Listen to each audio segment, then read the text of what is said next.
Ready when you are, Mayor. Okay, I'm ready. All right, good evening, everyone. Welcome to the regular council meeting. Today is January 27th, 2021, and this is the regular meeting of the Cathedral City City Council in light of the COVID-19 pandemic. And in accordance with guidelines for practice social distancing, we are conducting this meeting by video conference. I'll now call the meeting to order. Our first order of business is the Pledge of Allegiance. Councilmember Lamb, if you will lead us, and then we'll go right into the invocation. Councilmember Carnevale. Please stand for the pledge.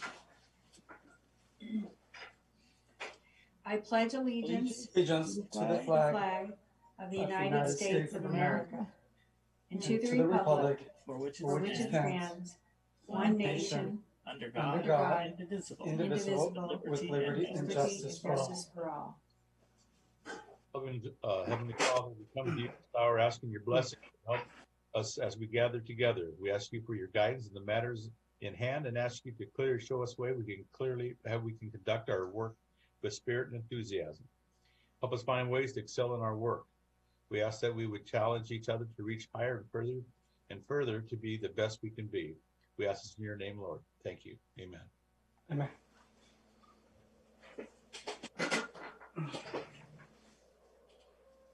All right.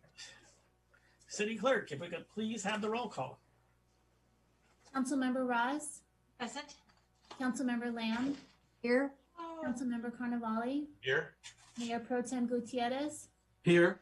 Mayor Gregory. Here. All right, our next item is agenda finalization. We do have a couple of changes. In our study session, we did not finish the last two items.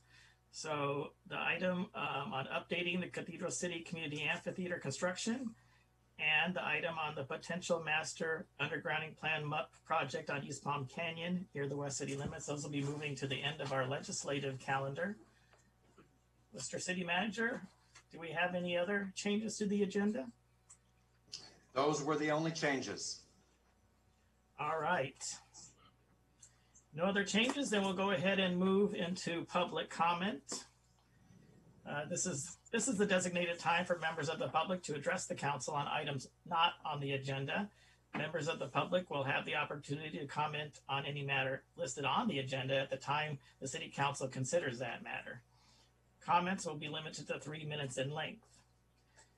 The agenda outlined the process to join our video conference. If there are any members of the public on our video conference who wish to make comments at this time, please use the raise hand function on your screen or press *9 if you're joining us by telephone.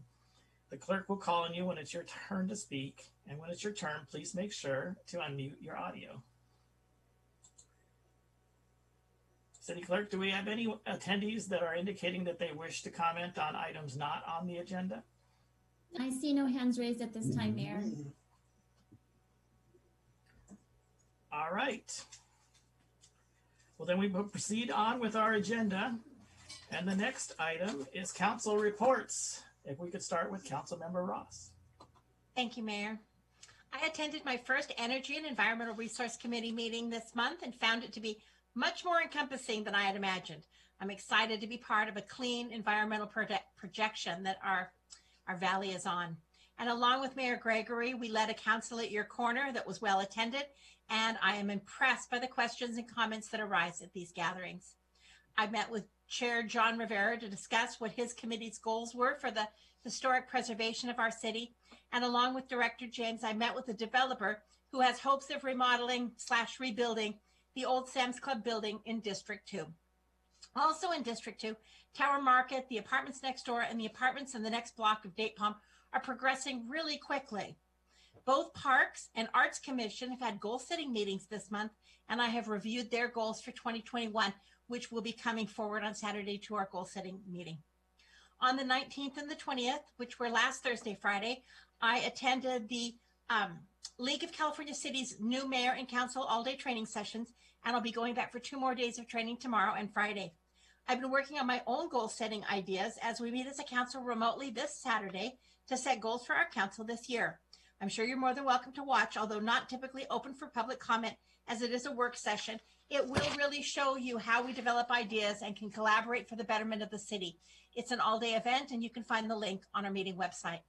In February, I will begin my trainer training to be certified as an instructor in earthquake preparedness with the American Red Cross, with a goal to hold informational workshops with folks to help better prepare in protecting themselves, family, neighborhood, and community in case of natural disasters. I'm sure you've heard that vaccinations are becoming available. A couple of places. My husband's getting his tomorrow. If you are 65 and older, you can link to University of Riverside, click on COVID-19, and they will give you information on how to sign up for a shot. Alternately, if you're a patient of Eisenhower and have a MyChart account, they've started booking appointments for their Rancho Mirage campus. And ending on what is a somber note, as of yesterday, we have lost more Americans to COVID-19 than we did in all of World War II.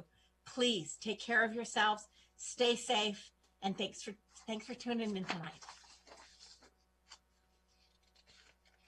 Thank you for those comments and that information. Councilmember Lamb, you're next.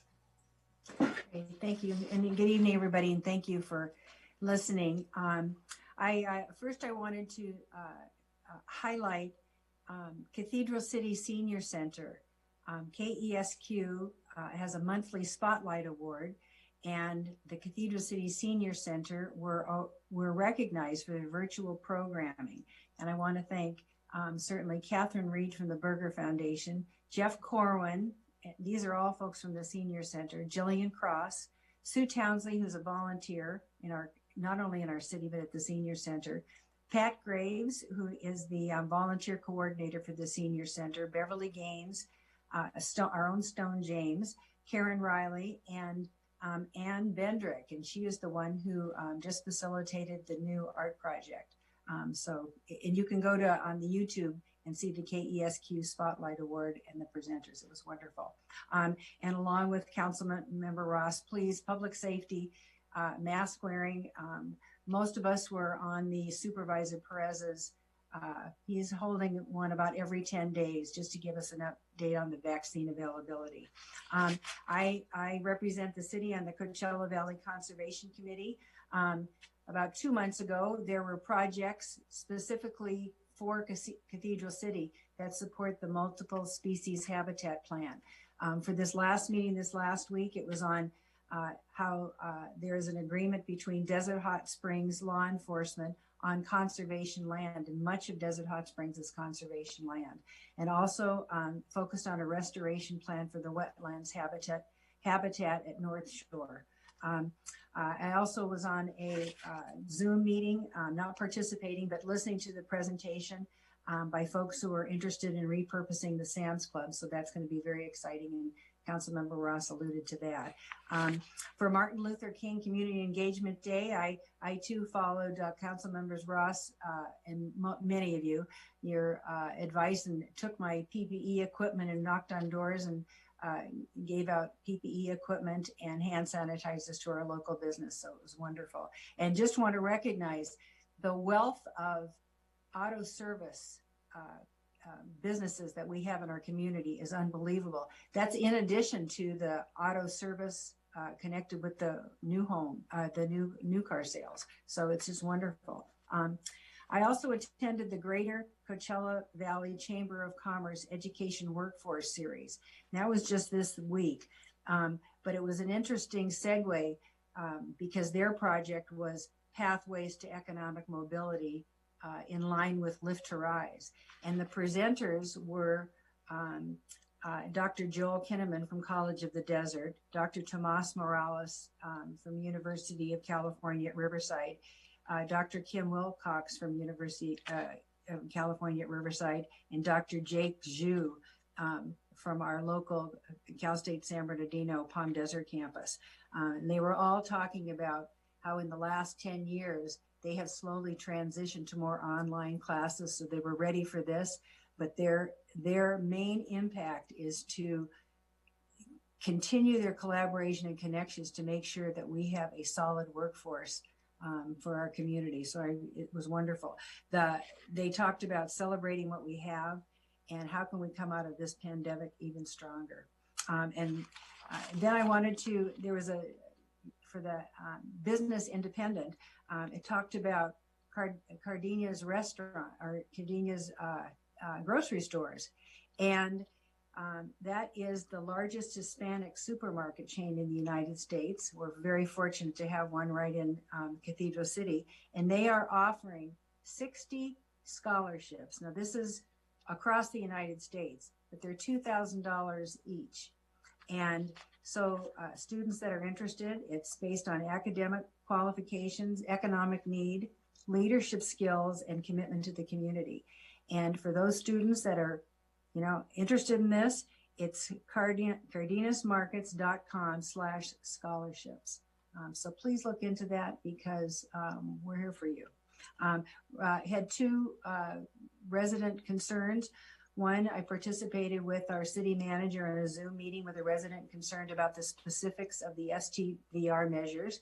And the other one was about suspicious activity or possibly mailbox tampering. So that was, it had a referral to Police Chief Crum and detectives, and that was handled efficiently. So thank you very much. Stay safe. Thank you very much for those updates. Councilmember Carnevale. Thank you, Mr. Mayor. And Councilmember Lamb, not only Cardena is a market, it's a restaurant too, and they got fabulous chicken in there. If you guys haven't ever had their grilled chicken or the barbecue chicken, it's really good. It's delicious. Well, let me see. I met with Damian Burke from Greenlaw and his associate along with Stone James, and we discussed the future of the old Sam's Club building. It looks real promising. I believe that comes to City Council, Planning Commission, February 3rd, I believe. And it's really exciting. They should bring about 150 to 200 employees to Cathedral City and Coachella Valley. It's about a $20 million investment there. So that's looking really promising.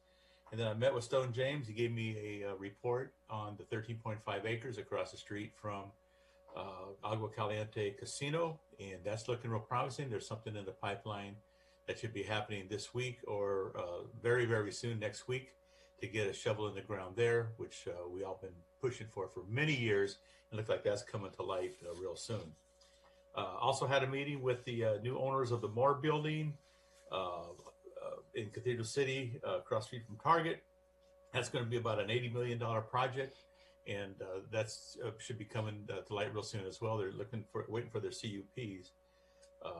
Then, of course, this weekend, I'll be attending via Zoom the goal setting here in Cathedral City. It should be pretty exciting. Tomorrow, Charlie and I will meet with David Herman, owner of the old Kmart building, for an update on what he wants to do. That's been he was ready to move ahead on that. He had some plans, and they got kind of stymied because of the COVID, but I believe he's going to try to get his engine rolling again, and hopefully we'll see some progress there as well. And then pretty much I've had some calls from constituents on some building permits. I was able to help out there, pass it on to Robert Rodriguez. And then I've had a couple calls on STVR noise and worked with those homeowners there. Next week, I will be attending public safety, which is great. Getting back on schedule with them after the summer and COVID. We weren't meeting as much, so we're back on schedule with them. And then also, I'll be chairing the Animal Campus next week as well. And then the following week, I will be taking, come February, I have to take my ethics training course. I'll be taking that and getting that every 2 years. Council takes that course, and sexual harassment. So I got a busy couple of weeks coming up, and that's all I have. Mr. Mayor, thank you. Yes, thank you. It sounds like you're going to be very busy. Thank you for all you do on behalf of the city. Mayor Pro Tem. Thank you, Mr. Mayor. Good evening, everyone. I hope everyone's staying healthy during these trying times. And I also hope you're staying warm during this type of weather. Now, this coming Friday, I'll be attending a committee meeting with the Greater Palm Springs Convention and Visitors Bureau. Let's see what they have to say. Restaurants, you can say they're allowed to open patio-wise, and hotels, I hope they'll be able to reopen, and conventions very soon. So we'll see what type of information they have for us. In the past 2 weeks, I've also attended 2 Zoom meetings with our county supervisor, Manuel Perez, just like several of our council members did, along with our city manager. And I also met with a restaurant owner here in our city who's having an extremely hard time financially with his business. And I guided him as to what type of assistance is available from our city.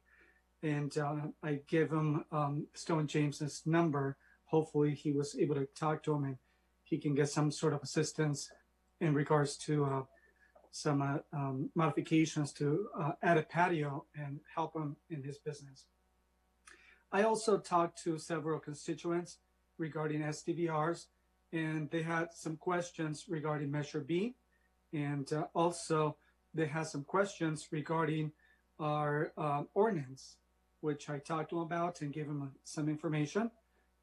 And I drove around our city just to see what's going on, what we need, and what our city looks like. And of course, nothing has changed. There's still a big, if not bigger, a need for cleaning up our city and code enforcement to start working again, hopefully soon in the near future. And what else did I do here? I had my regular meeting with our city manager in regards to the upcoming meeting, which is today's meeting. And one quick thing for our residents, this is money saving tip, okay? All of our residents who are customers of the Coachella Valley Water District can actually save $125 for the installation of a residential hot water circulating pump, either $125 or the cost of the pump, whichever is lesser. Now, if you install a residential recirculating pump, what happens is you're going to save a lot of water and a lot of money in all that water, because when you're trying to take a shower during these cold times, you have to wait for the water to actually circulate and for the hot water to come around, which you might waste anywhere from 5 to 10 gallons in clean water that can be used for other things. And by installing such a pump, you will be getting $125 rebate from the Coachella Valley Water District. Now, this coming Saturday, as mentioned by Councilmember Lamb, we will be having our goal-setting meeting, and it's very important for council members to come up with some great goals for our city. And also, if any of our residents have any ideas as to what our city needs to work on, please forward them to us.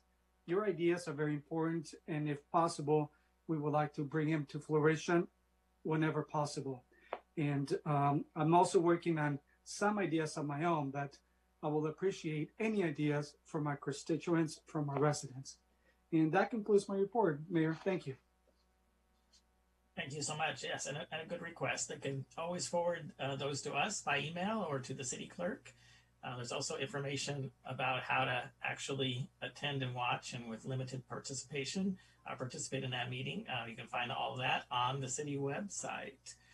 So as my peers, I also was pretty busy the last couple of months. Some of the stuff's already been mentioned. Yes, there were 2 of the supervisors' updates. I know several of the council members and I and the city manager attended those, speaking primarily about the COVID crisis and vaccines and testing. I was privileged to be able to represent the city at the Martin Luther King Day event that was held virtually by the Palm Springs Black History Committee, and the council had signed and issued a proclamation, which I was able to share at that event that was on Sunday, right before Martin Luther King Day. And then later that week, attended the City Hall at your corner. It's already been mentioned, with our council member Nancy Ross, very well attended, and a lot of good discussion there. And she may not know it, but I'm also attending the new mayor and council members the Cal City event virtually. I haven't really engaged too much in asking of the questions. I have seen that our council member is actively engaging. So thank you so much for making the most of it and getting the most out of it. So that occurred last Thursday and Friday, and then it will be again this Thursday and Friday. The Fridays, fortunately, are half days, so able to do a few other things those days. In fact, on those Fridays is usually when the leadership update occurs, so we've been able to kind of go right from one Zoom meeting to the other. I also did hold a Zoom meeting with one of our neighboring cities with the mayor there, just to talk about some common issues.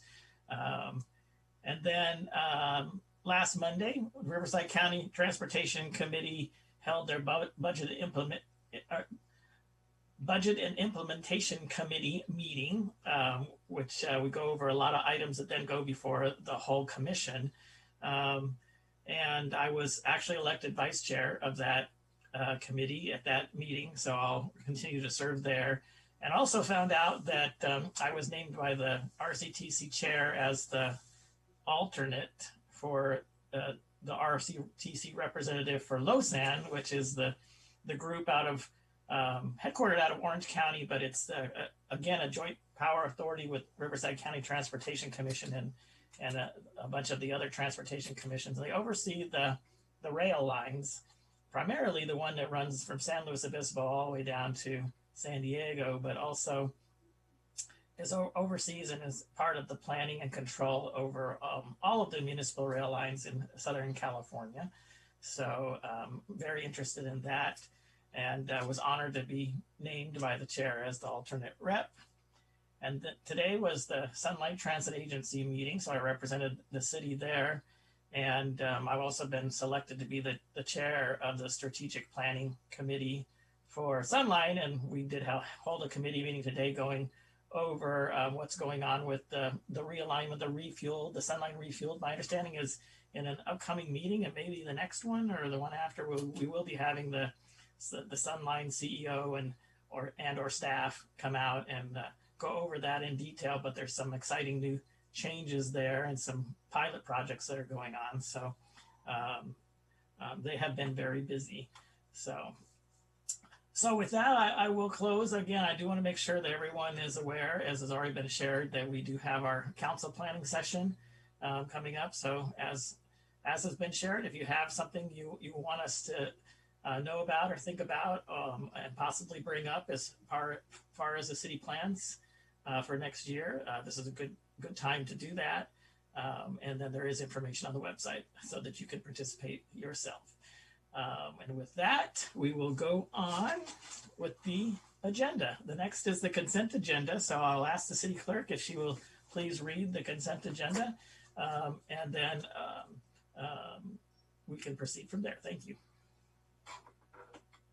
Item number 3A is minutes approval of January 13th, 2021. Item number 3B is to accept and approve the Ramon Road West rubberized emulsion aggregate slurry RIAS as final, and authorize the city manager to file a notice of completion with the Riverside County Recorder's Office.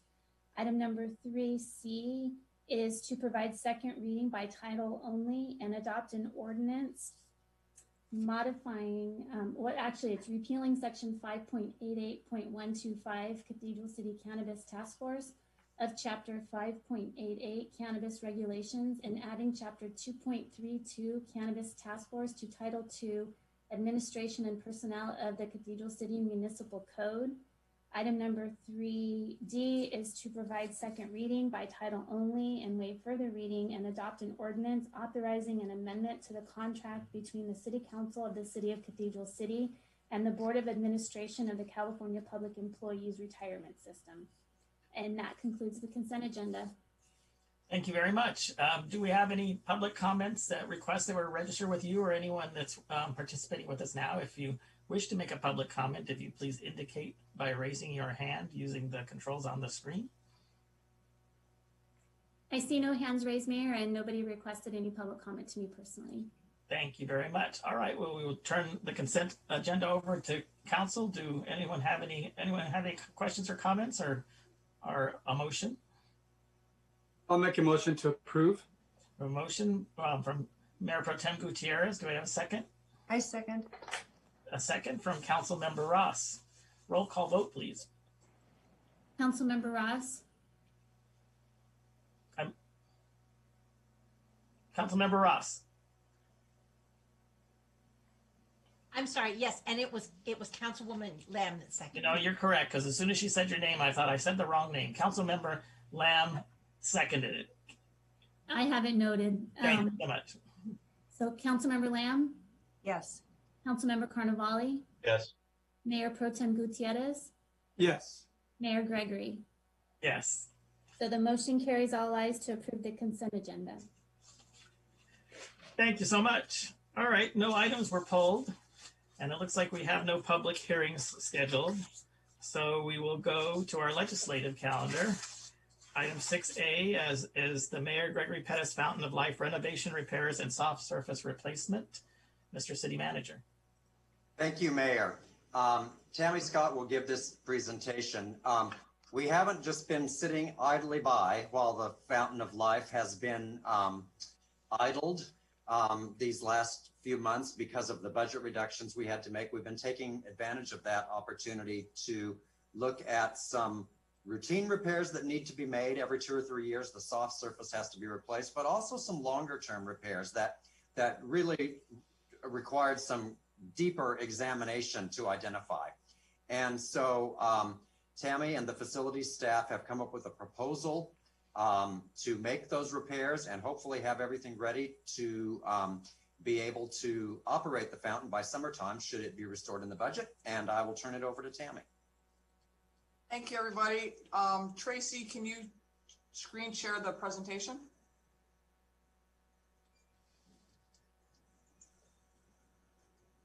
Okay, so what we try to do is, what I try to do is try to give you a little bit of history of the fountain, how it was built, so you'd have some insight as to how this was done and why, and to help you understand the maintenance is important, and we're at a point where it's been little over 20 years since significant restoration or maintenance has been done. So I'd like to walk you through kind of where we've been. So in 1998 to the 2000, it was over a couple of years, we hired the company by the name of Casa de Cantera out of Oxford, California, to provide carved stone. Tracy, you can move to the next screen, please. The general contractor at the time was Glenn Dobbs of Fountain Landscape Elements out of Bakersfield. We had a local designer by the name of Jennifer Johnson. I'm sure some or all of you have heard that name. Local architect by the name of Rule Young, also out of Palm Springs. And the funding for the design, the construction, everything was paid for a combination of redevelopment agency proceeds and Art and Public Places Fund. The Art and Public Places Fund is a developer impact fee fund that is collected as permits are issued through the building department for new homes and commercial development. So there is a substructure in this underneath that has and metal columns. There's 8 to 14-inch standpipes depending upon where which column they're located in, as well as significant layers of concrete to support the foundation, the fountain's towers. The stonework it's a special granite Cantera stone. It's known as light pinion, and it was mined in Guadalajara, Mexico. There is actually 59 custom carved pieces that were put together over a 5-month period, and they're all used the local sculptors and craftspeople of Guadalajara. All the pieces were then transported back to Cathedral City and basically put together like a puzzle. They were all marked and pieced and put together like you would sit at a table and put a puzzle together. When it's as assembled, the center element, believe it or not, weighs nearly 100 tons. The center fountain was actually built in 3 levels. There's slots are cut in the bottom of the base stones. There's loops of rebar that were cemented in place. There's holes cut in the top and sides for more rebar. And then there were stubs for loops that actually stitch the 2nd and 3rd levels of stone together, just like a sewing pattern. All the pieces were put together. The center holes were filled with concrete from the bottom layer all the way to the top. Additional columns for the bowls were added and over the additional standpipes. Additional plumbing runs were run to the animals, the amenities that surround the fountain, and also a 60-foot diameter gutter system that you'll see in the some of the pictures that I've provided. The restoration process, due to the significant amount of water, chemicals, heat, and et cetera, causes damage whereby the soft surface in the surrounding structure really needs to replace. Sometimes in 2 years, it's averaged about 3 years over the 20-year cycle that we've had. Over the past 20 years, the soft surface has actually been replaced 7 times. There have been significant repairs to the pipes, the plumbing, the pumps, and we have pumps and they're housed, you may not know this, but they're housed in an adjacent subterranean equipment vault just to the east of the fountain. If you walk out there, you can see like a metal doors that can't open. They're locked, but if you walk the park, you'll be able to see those. In the pumps and in the vault, configures 35 different water elements with a variety of nozzles and a system that holds and circulates 10,000 gallons of water a day. An autofill system was set up a few years ago to compensate for the rapid evaporation due to desert heat. And the system, we do have regular maintenance on that system annually. The pumps itself, if you're not careful, they can burn out, and we try not to have that happen. About 5 years ago, I'll call it a significant repair that was done. One of the bowls, if you're looking from the city hall, would be on your left side, actually had cracked really, really bad.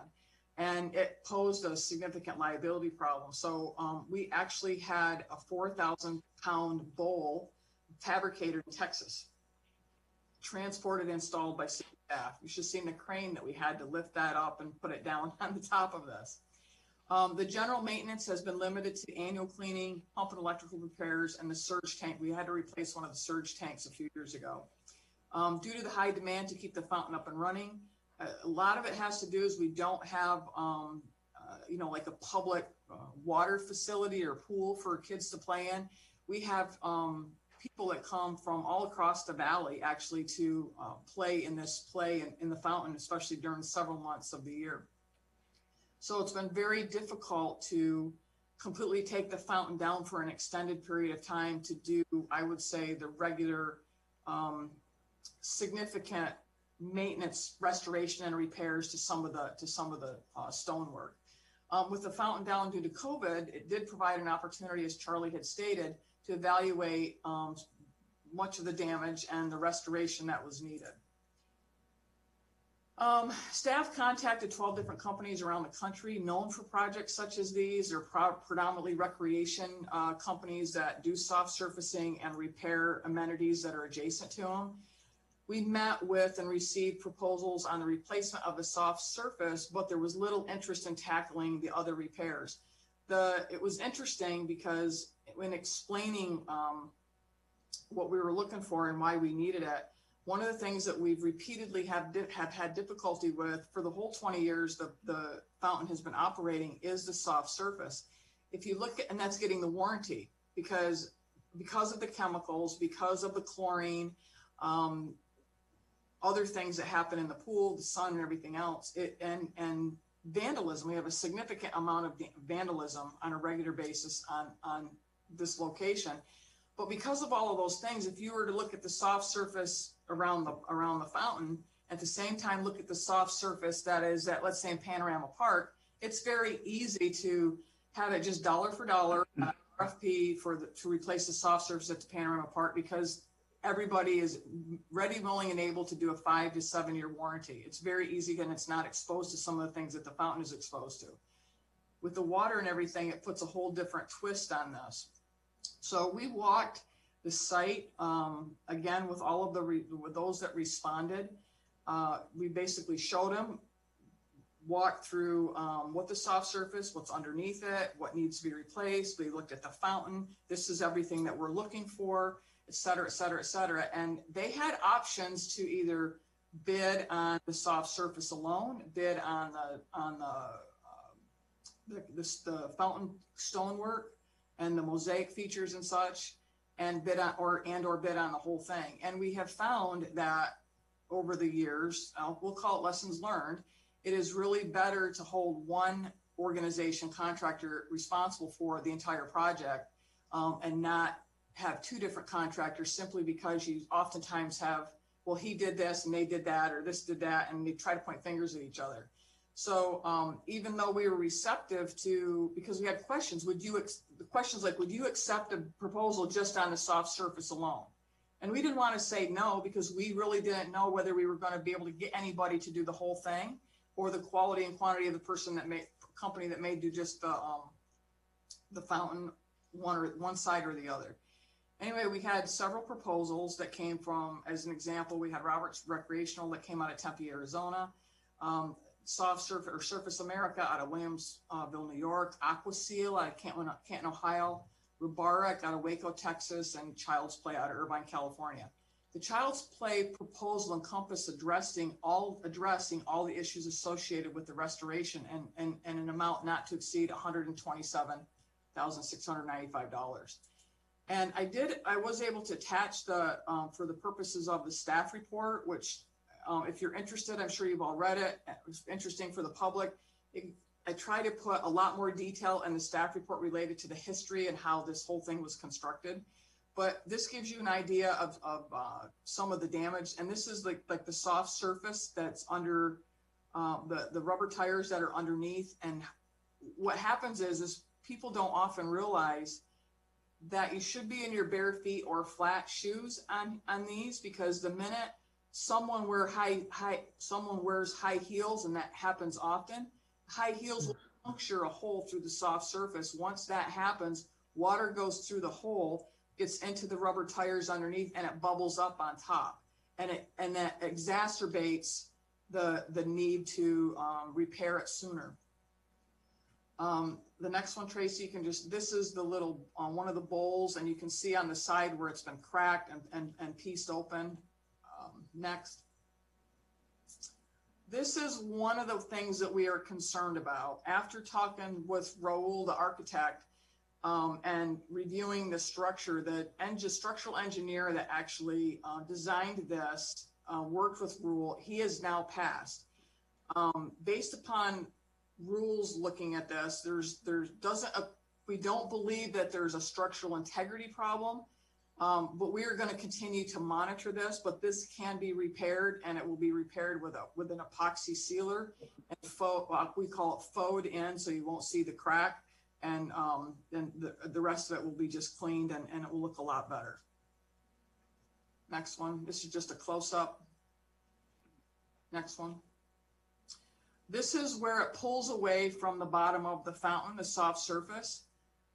This happens, a lot of the reason that this happens is because of areas that you see little holes all the way around the exterior. Water goes up through those holes, lifts the soft surface up, and it pulls away from the fountain itself.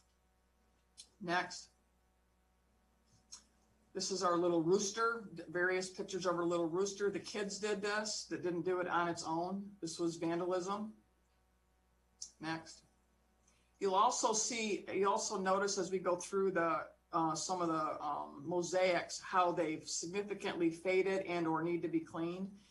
One of the things that has been done over the years, is this was done, a lot of the cleaning was done with an acid wash, which is great. It does good, but over time, it's not the best way to clean this, because it eats the grout and it eats other components of it. So when we clean this time, it's going to be bead blasted, and it should look 100% better going forward. And then this will be molded. There will be a form and mold where this will be anchored into for the mouth, for the top of the beak. Next. You'll see in the middle there is where there is basically loss of the mosaic tiles, as an example, and around the arms you'll see where it's significantly faded. So the goal is to restore some of the luster that it once was. Next. This, you can see, you have this is a 60-foot perimeter of the drainage system that surrounds it. What you see out there, that was vandalism. That wasn't wear and tear, that was vandalism. When we do this, we do purchase extra grates for these, and we replace them often, and city staff does that. That's not done by the contractor. It'll all be replaced when the contractor does this, but we retain some material for repairs and for replacement of things like this. Next. Just more pictures of this, of the surface. You'll see at the bottom of near one of these, we had a fire. Some of the kids lit the tires on fire. Another picture of that, but this is just more of the same. Next. You can see here where there is, hold on, that's a close-up of the previous picture where we've lost some of the tiles and some of the coloring, and it's been chipped off. Actually, this didn't happen. Stuff like this doesn't necessarily happen by itself. It's vandalism, a lot of this. Next, you'll see where the different colors of the stones on these pages, what they should look like, and what was faded. The one on the left is actually a fish, and the top of the fish has been half broken off. So that will be, the top of that will be replaced. Next. Just more of the same. Next. Wow. So these are a little bit pictures of the bowls and the columns. You'll see where you've got some color that remains, some color that does not. We will do our best to restore a lot of what was once there. It's not going to be perfect, but it's going to be 100% better than what we've got. Next. This is inside. This is one of the pipes inside of one of the bowls. One of the kids climbed up and got in the bowl and broke it off. So this was also vandalism that has to be replaced. The water comes out of there and you see the fountain that comes out. Next. This is just a representation of all of the grout damage. It's on the right. On the left is smoke and fire damage because we had a fire out there. Next. More of the same. The right is a little good as far as the coloring, but all the grout needs to be replaced. The left is grout and coloring and tile mosaics. Next. And then on the, you'll notice on the next few pictures are slides of the broken and or lifted concrete. This one that is currently on the page is not so much lifted. It's just to show you what is currently out there, I guess. Next, this is lifted. For those of you who've been here a little bit, you'll know that we've had a couple of sidewalk claims over the years. So it's important that, especially with the volume of kids that we have around here. Now, what we can't figure out is what's causing this.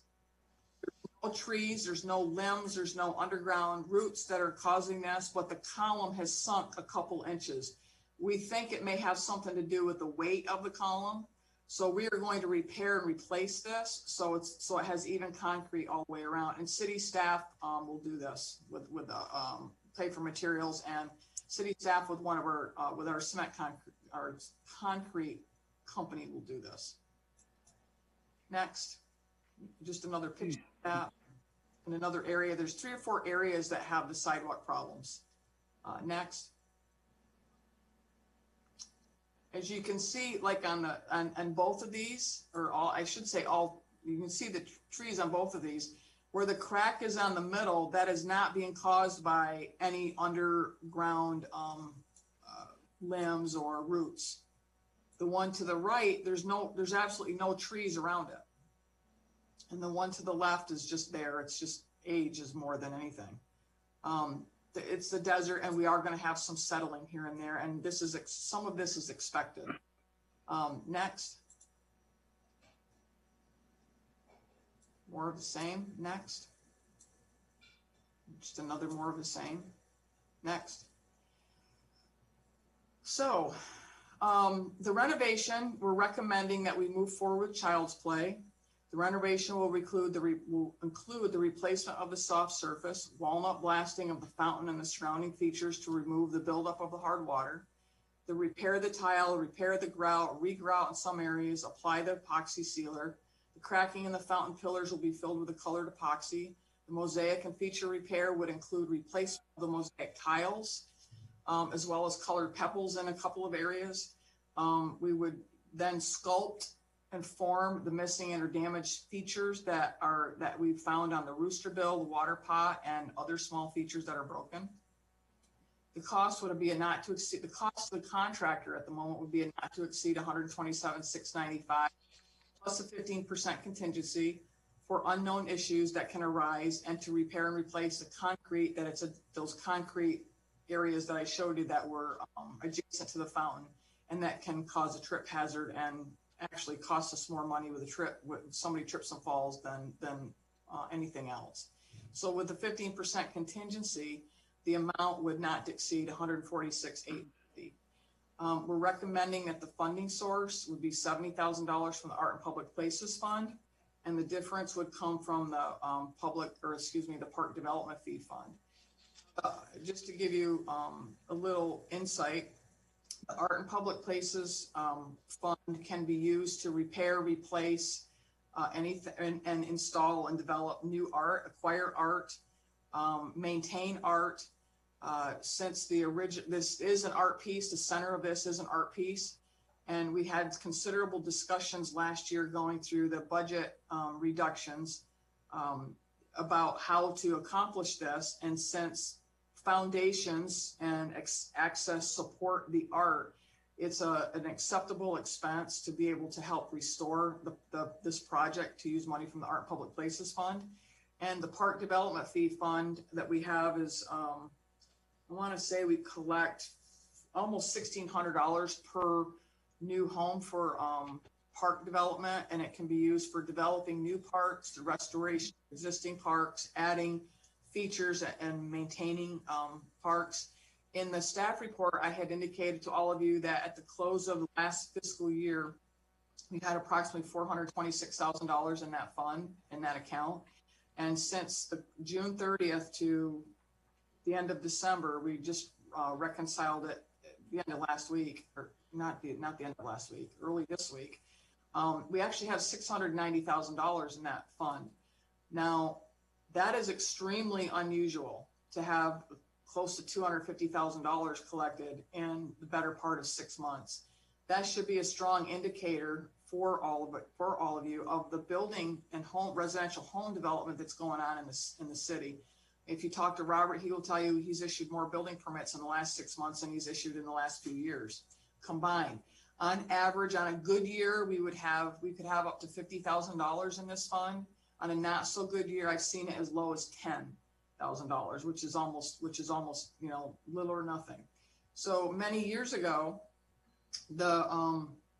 you receive a report in October. It's a receive and file to the council, and it's called the AB 1600 report.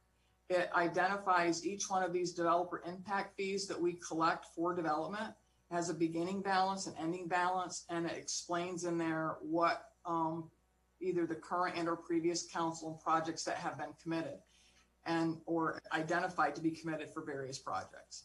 And that's received every year in October. I'm not sure if you have any other questions. So Tracy, if you'd go to the next one, questions. I can answer them. All right, well, thank you. Before we get to questions and comments, maybe it'd be a good time to see if we have anyone in the public who has any comments, and then we can wrap anything that they have into the answers. So if you're participating with us in the video conference and you have a comment you would like to make on this item, if you would please raise your hand using the features on the screen, the city clerk will call you.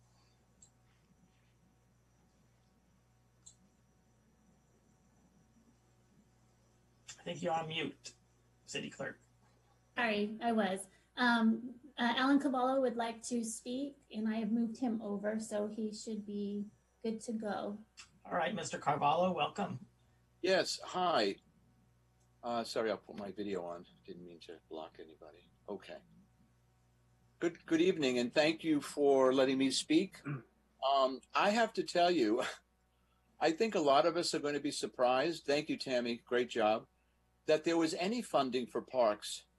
I don't think any of us knew about it, because I know that when a previous chair on the public arts was asking Mayor Henry for some funding because they always complained they never had any funding.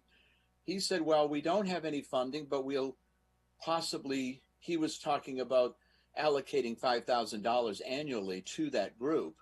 And I'm thrilled that there is that much money out there, but I don't know how many of us actually knew that money existed. So it's kind of a bit of a shock that these kinds of things happen. They're out there, but we don't know about them.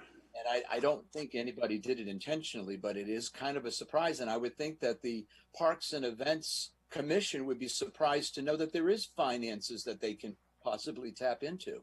I understand the concern, the desire to tap into the public arts funding for this because it is an art piece, but I wonder why it is that now that they're going to be tapping into it when they never have used the funding for previous repairs. I'm a little sad to hear that suddenly that's going to happen because there's a limited amount of funding in public arts, but obviously that's the city council will make those decisions. But I would hope that there would be general funds and other repairs, perhaps the parks funding that is drawn from the new home builds would be a better resource, but that's just my opinion. But thank you again for letting me speak. Thank you. Thank you, sir. And then I have Danny Lee, who would also like to speak. All right.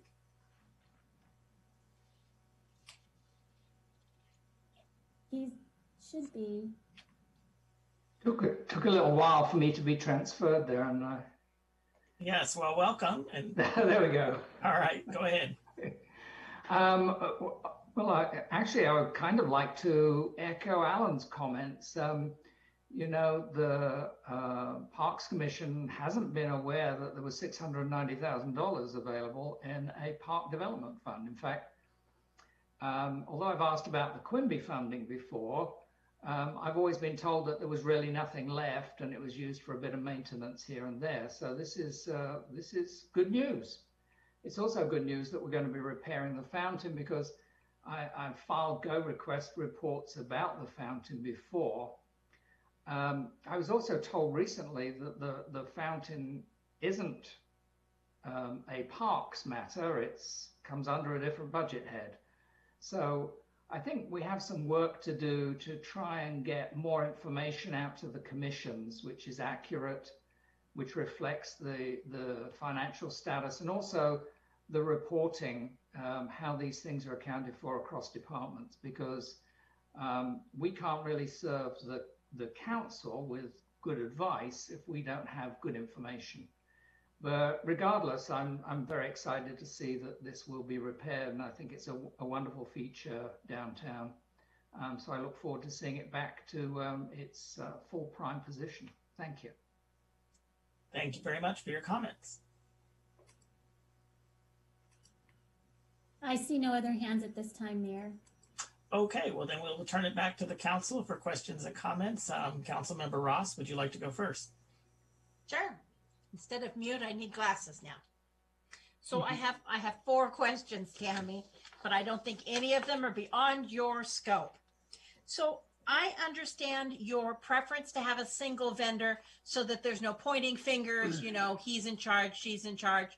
But when you're talking about padding on the ground as opposed to architectural art construction, it doesn't seem to me like they're even in the same vein.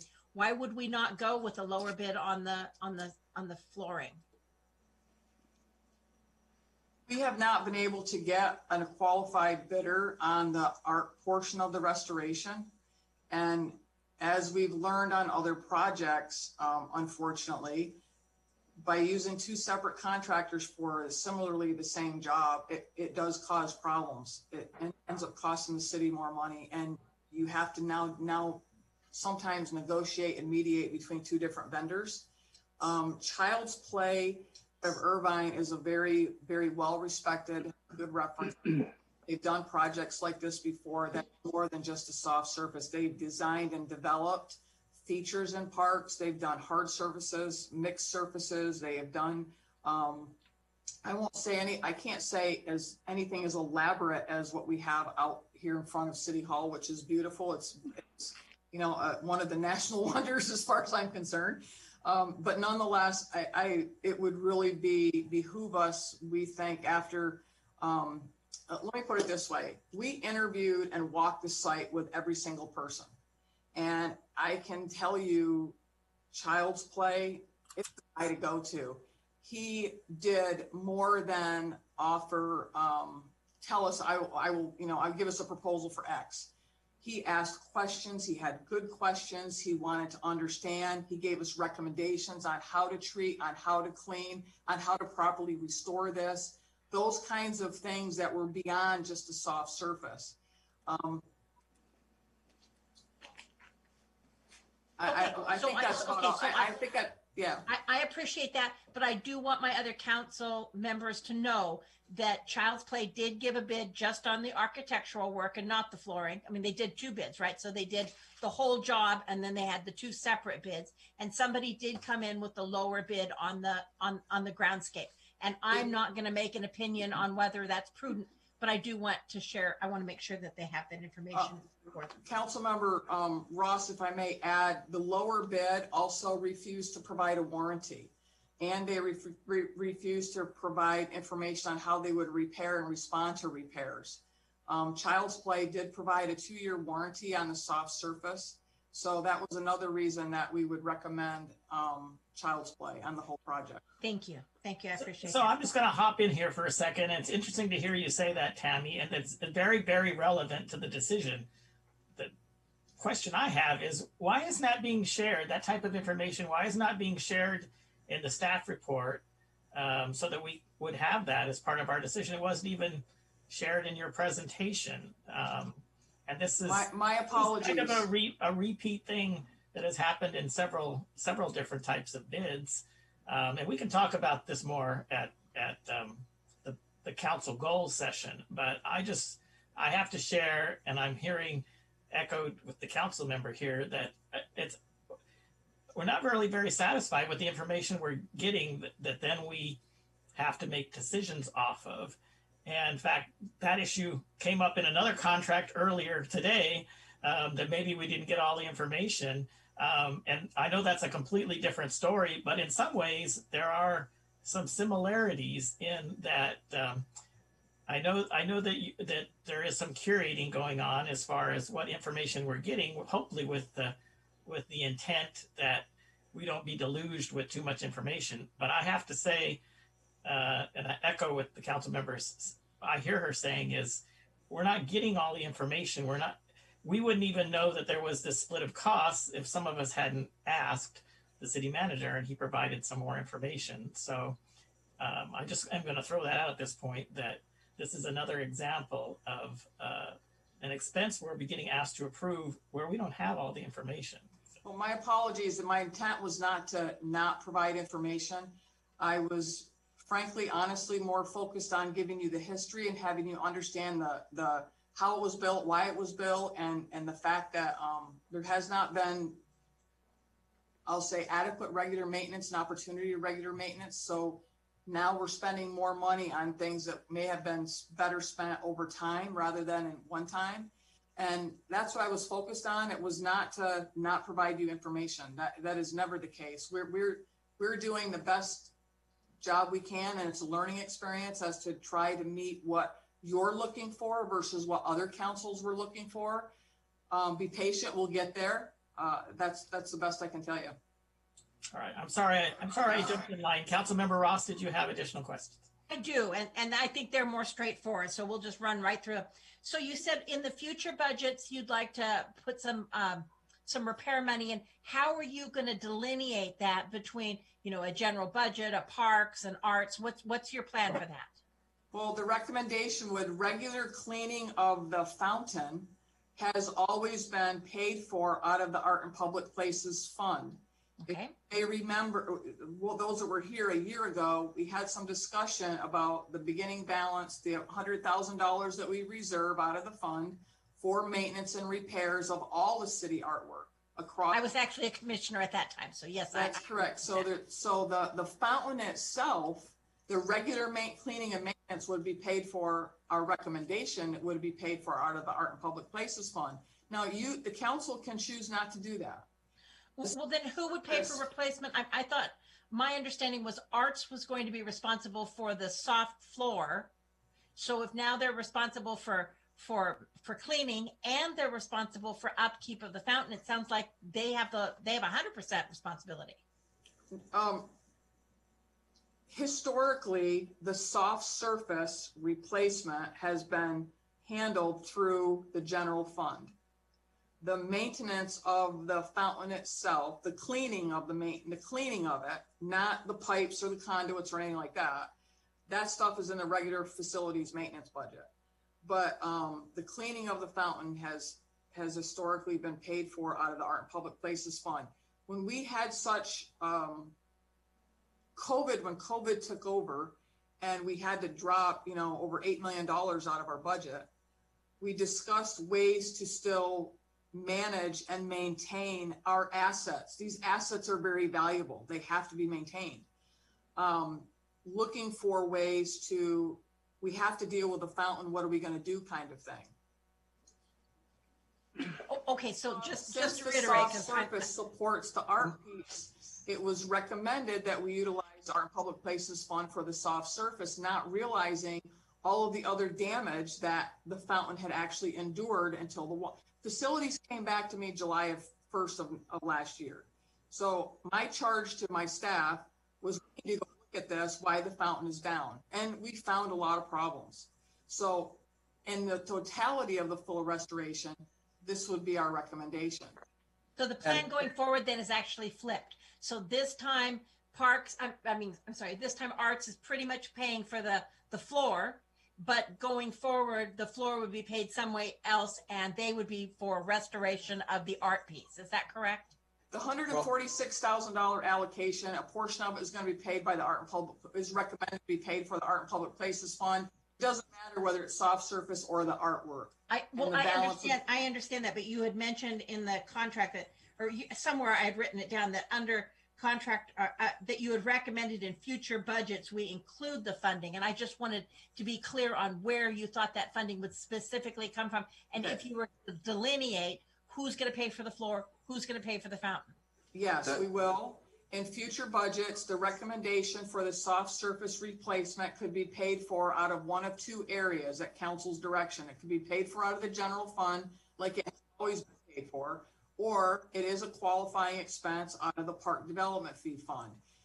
And years ago, part of the reason Mary Henry, and I'm getting off a little bit, but on the annual report that we have to do, we had a $14 million commitment that the city council made in 2006 to develop a park community center and pool.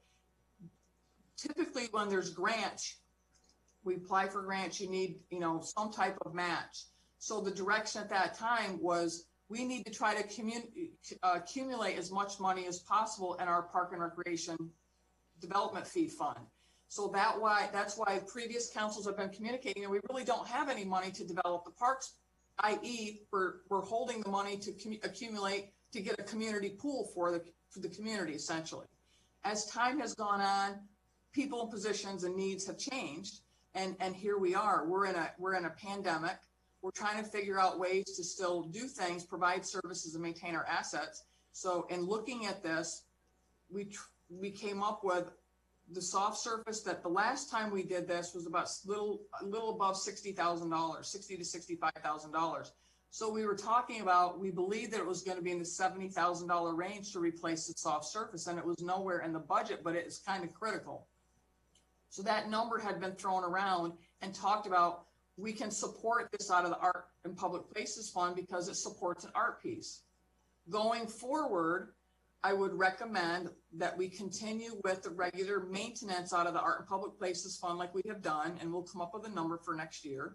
And then when we go through the budget process, and the soft surface replacement, we would put out of the general fund unless you direct us to pay for that out of the Parks Fund.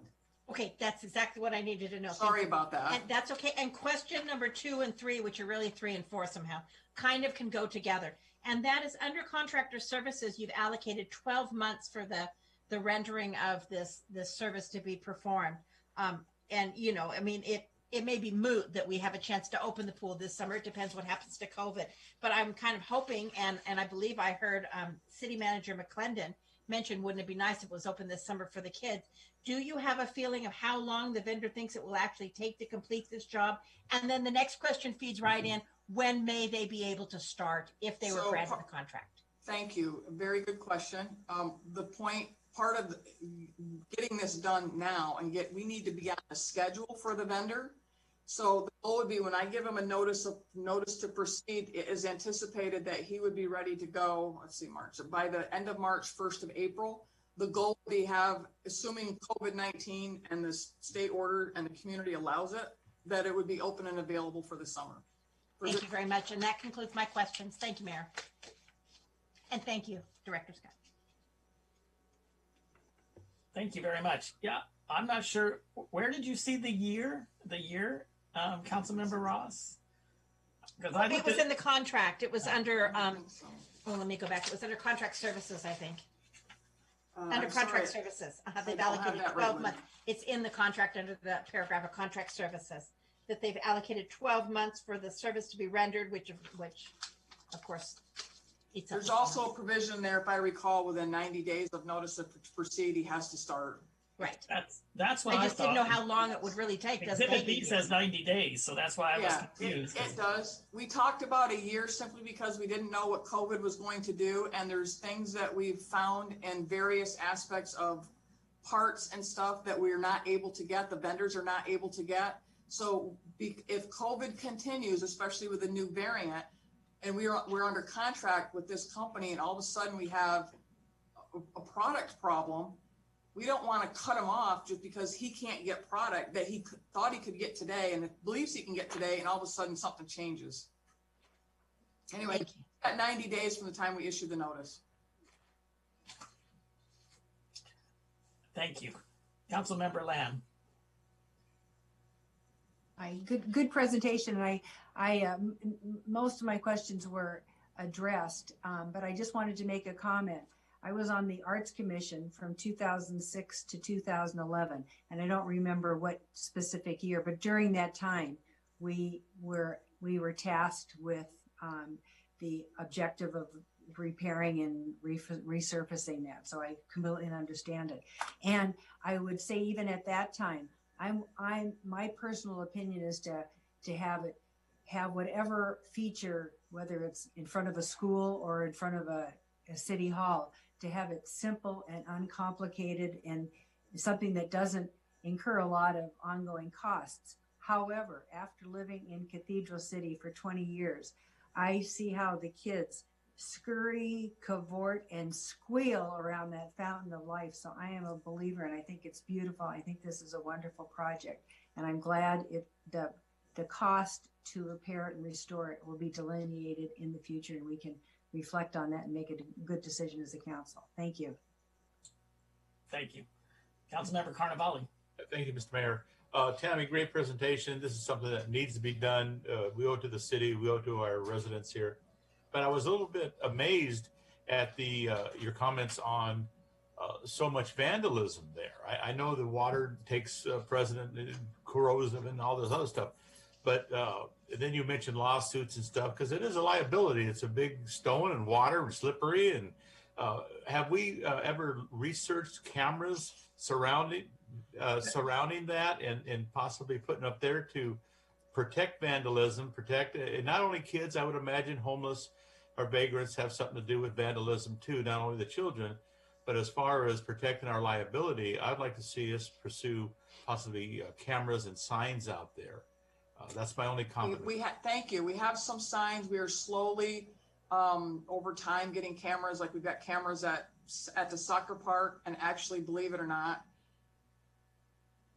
we got to repair because somebody climbed up there and tried to pull it off a tall pole.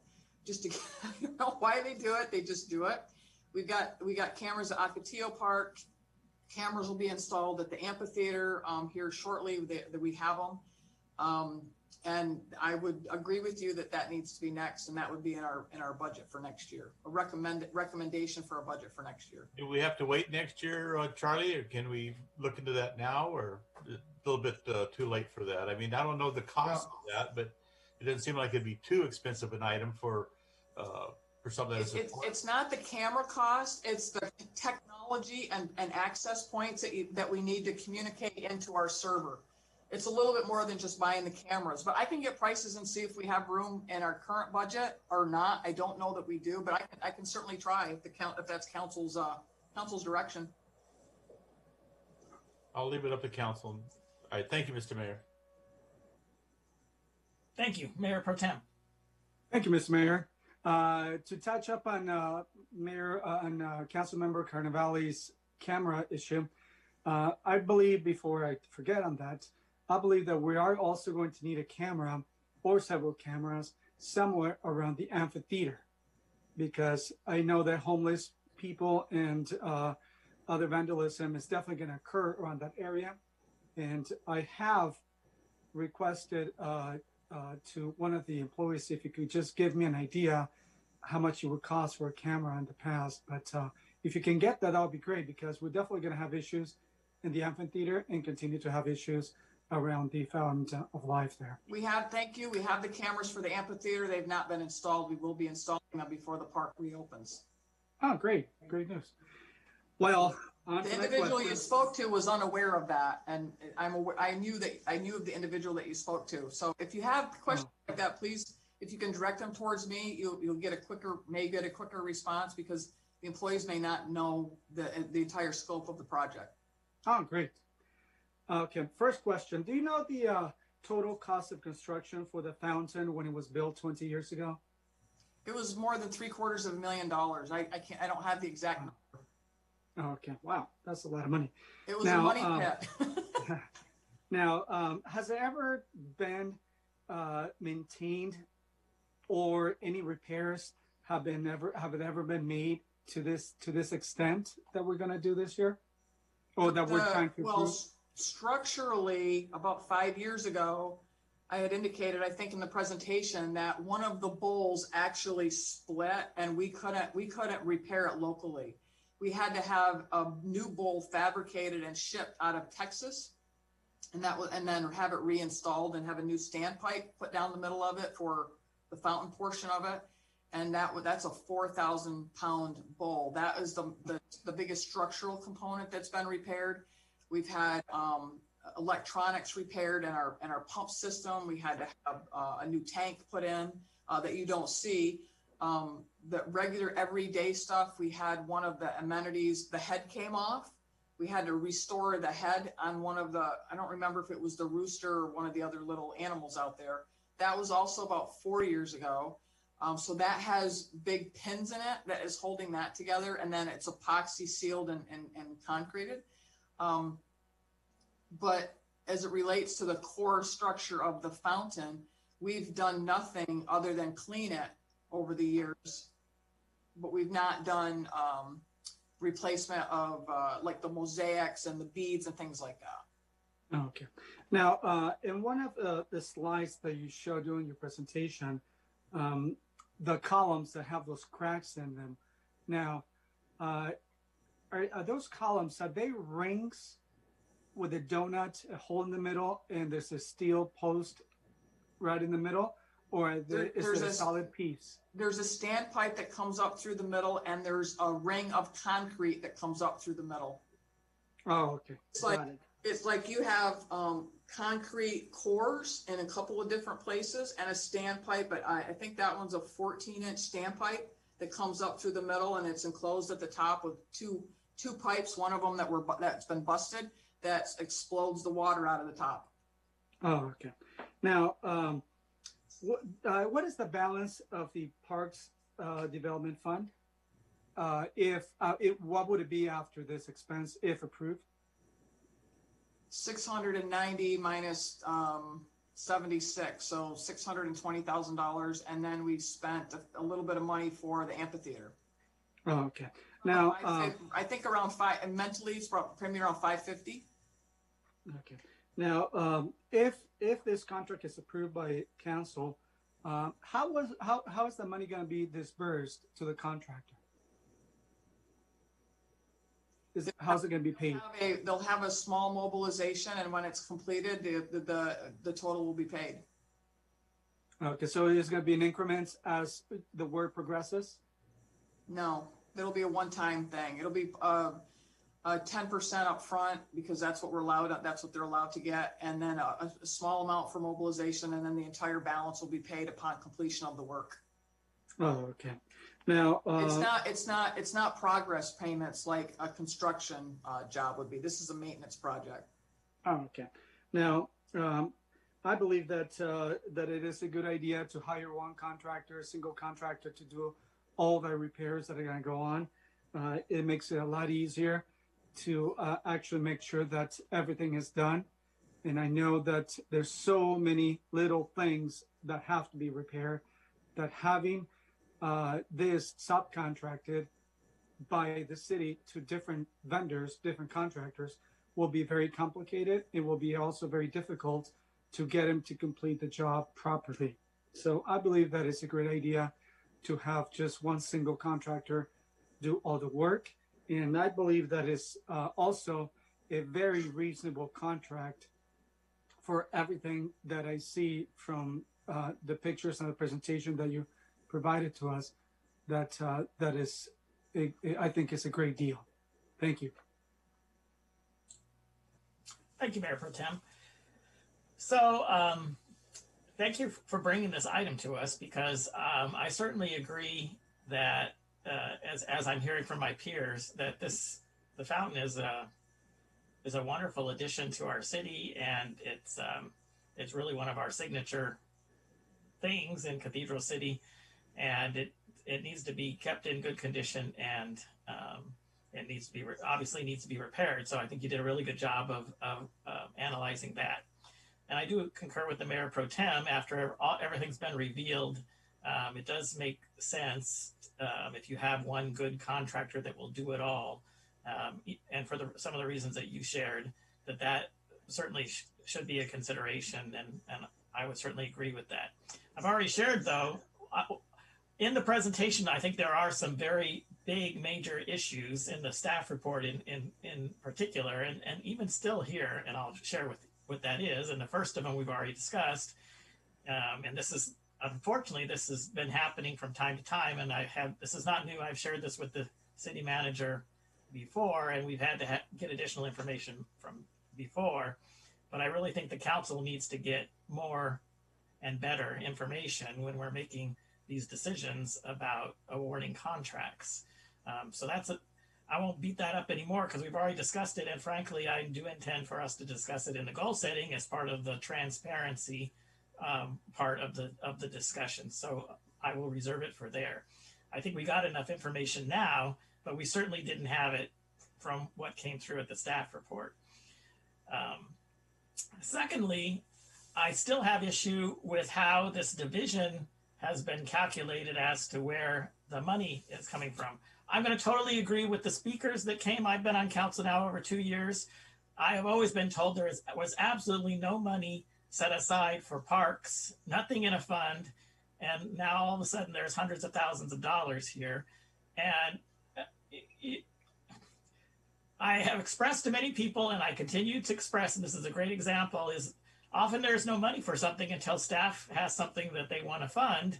There's no money when council or the public wants something funded, but when staff wants something funded, they're very creative about finding money. So this, again, shocked me, just like it did our two speakers, that there's actually money for things in the parks, because we have been pushing for some improvements in the parks in the last 2 years that I've been on council, and most of those have not gotten legs at all. And most of that's because we're told, well, there's no reason looking at that because there's no money, including things like some fencing for dog parks or some lighting, low-level lighting, repairing the falling apart sign at Century Park. You know, there's a long list of things. Before I was on council, there was I know of a playground that burned down and couldn't get replaced for about 9 months. And the reason I was told was because that we had to wait for the insurance money, and there was no money otherwise to be able to replace it, even though we knew it was eventually going to get paid back. So this is news to me, but it is another example of where, just as the speaker said, we need to get good information. we are your city council, so you need to be truthful and candid to us and give us the information. So I'm glad the money's there. It's, you know, it's one of those things that it's good when it shows up, but I am very disappointed of the candor that and the information that we've been given as a council, at least in the last 2 years that I've been on council. So hopefully we can turn that page and move forward. I also heard some discussion, or actually said by you, Tammy, that the proposal was to take a certain amount of money, and it didn't really matter where the money went from the art fund. And I don't agree with that. I think it's very important for us to make a determination as to, you know, what should be paid for out of which type of fund. And I'm also perplexed if the Parks Commission is being told that this town square does not qualify as a park, well, then how will we spend park development fund money on it? So I think as part of this, if nothing else, we need to count that as a park. It would seem to be a park to me.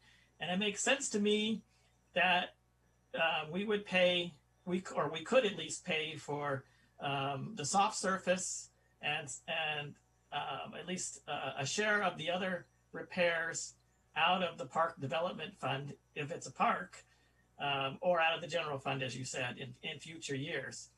It also makes perfect sense to me if we're going to formally designate the fountain as an art piece, which I believe it is, that keeping it beautiful and repaired could be and should be a maintenance fee out of the arts fund. But it makes a difference as to how much that is, because they're not the same fund. So I did ask the city manager for additional information, which was provided to the council. And from what I have that he sent me, he believes that the repairs to the fountain itself, plus a share of some of the foundation repairs, is actually $64,722.50. So it's not $70,000. It's in that neighborhood, but it's not $70,000. So just as we have had discussions with the Arts Commission and our other commissions that we need to be very specific about what we're spending arts money on, I'm not comfortable just doing a swag $70,000 out of the Parks Fund. My proposal would be that we approve this, but that $64,722.50 comes out of the parks, or out of the Arts and Public Places Fund, and the remaining, I have $82,127.50 can come out of the the newly found Park Development Fund money. And because I do think this project needs to be done, but unfortunately, I'm very disappointed in the way that this was presented, the way that the RFP was handled, and then the information presented to us. But with that said, I don't think that should scuttle this. So I will, since I'm the last speaker, unless somebody else wants to add, I'll go ahead and open the discussion with that motion on the amounts that I have designated, and move approval of the project. Mayor, if I may ask, could you please repeat those amounts? I want to make sure I have the right dollar amount in case you get a second. Well, and I got it from an email that was provided to you and from the city manager, but he had figured that the Art in Public Places, the repairs to the fountain and the share that share for the foundation repairs was $64,722.50. I see it. Thank you. That's what I would propose comes out of Art and Public Places. And with that, you know, hopefully this now will be kind of a bright line for everyone, that when we have something with the fountain and it involves the actual art piece of the fountain, well, then it's appropriate to plan for that to come out of the Arts and Public Places Fund. But that the other repairs that are parts of the park that's around the fountain should come out of either the general fund or in this case, the Park Development Fund would be appropriate. So that would be my motion. I agree with your motion, and if nobody else has anything, I move for approval. All right, so we have a motion and a second. Any further discussion? All right, with no further discussion, I'll ask for a roll call vote. Councilmember Ross. Aye. Councilmember Lamb. Yes. Councilmember Carnavale. Aye. Mayor Pro Tem Gutierrez. Yes. Mayor Gregory. Yes. Motion carries all ayes. Thank you Thank very you. much. Thank you. All right, our next item on the legislative calendar is likely to generate some discussion, and it's almost 7 o'clock. So I would like to take a 10-minute break. And if we could come back around 5 or 6 minutes after 7, we will continue on with our calendar. Thank you.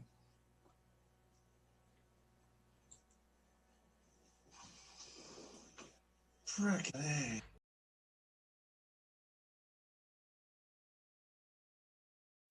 See. Yes.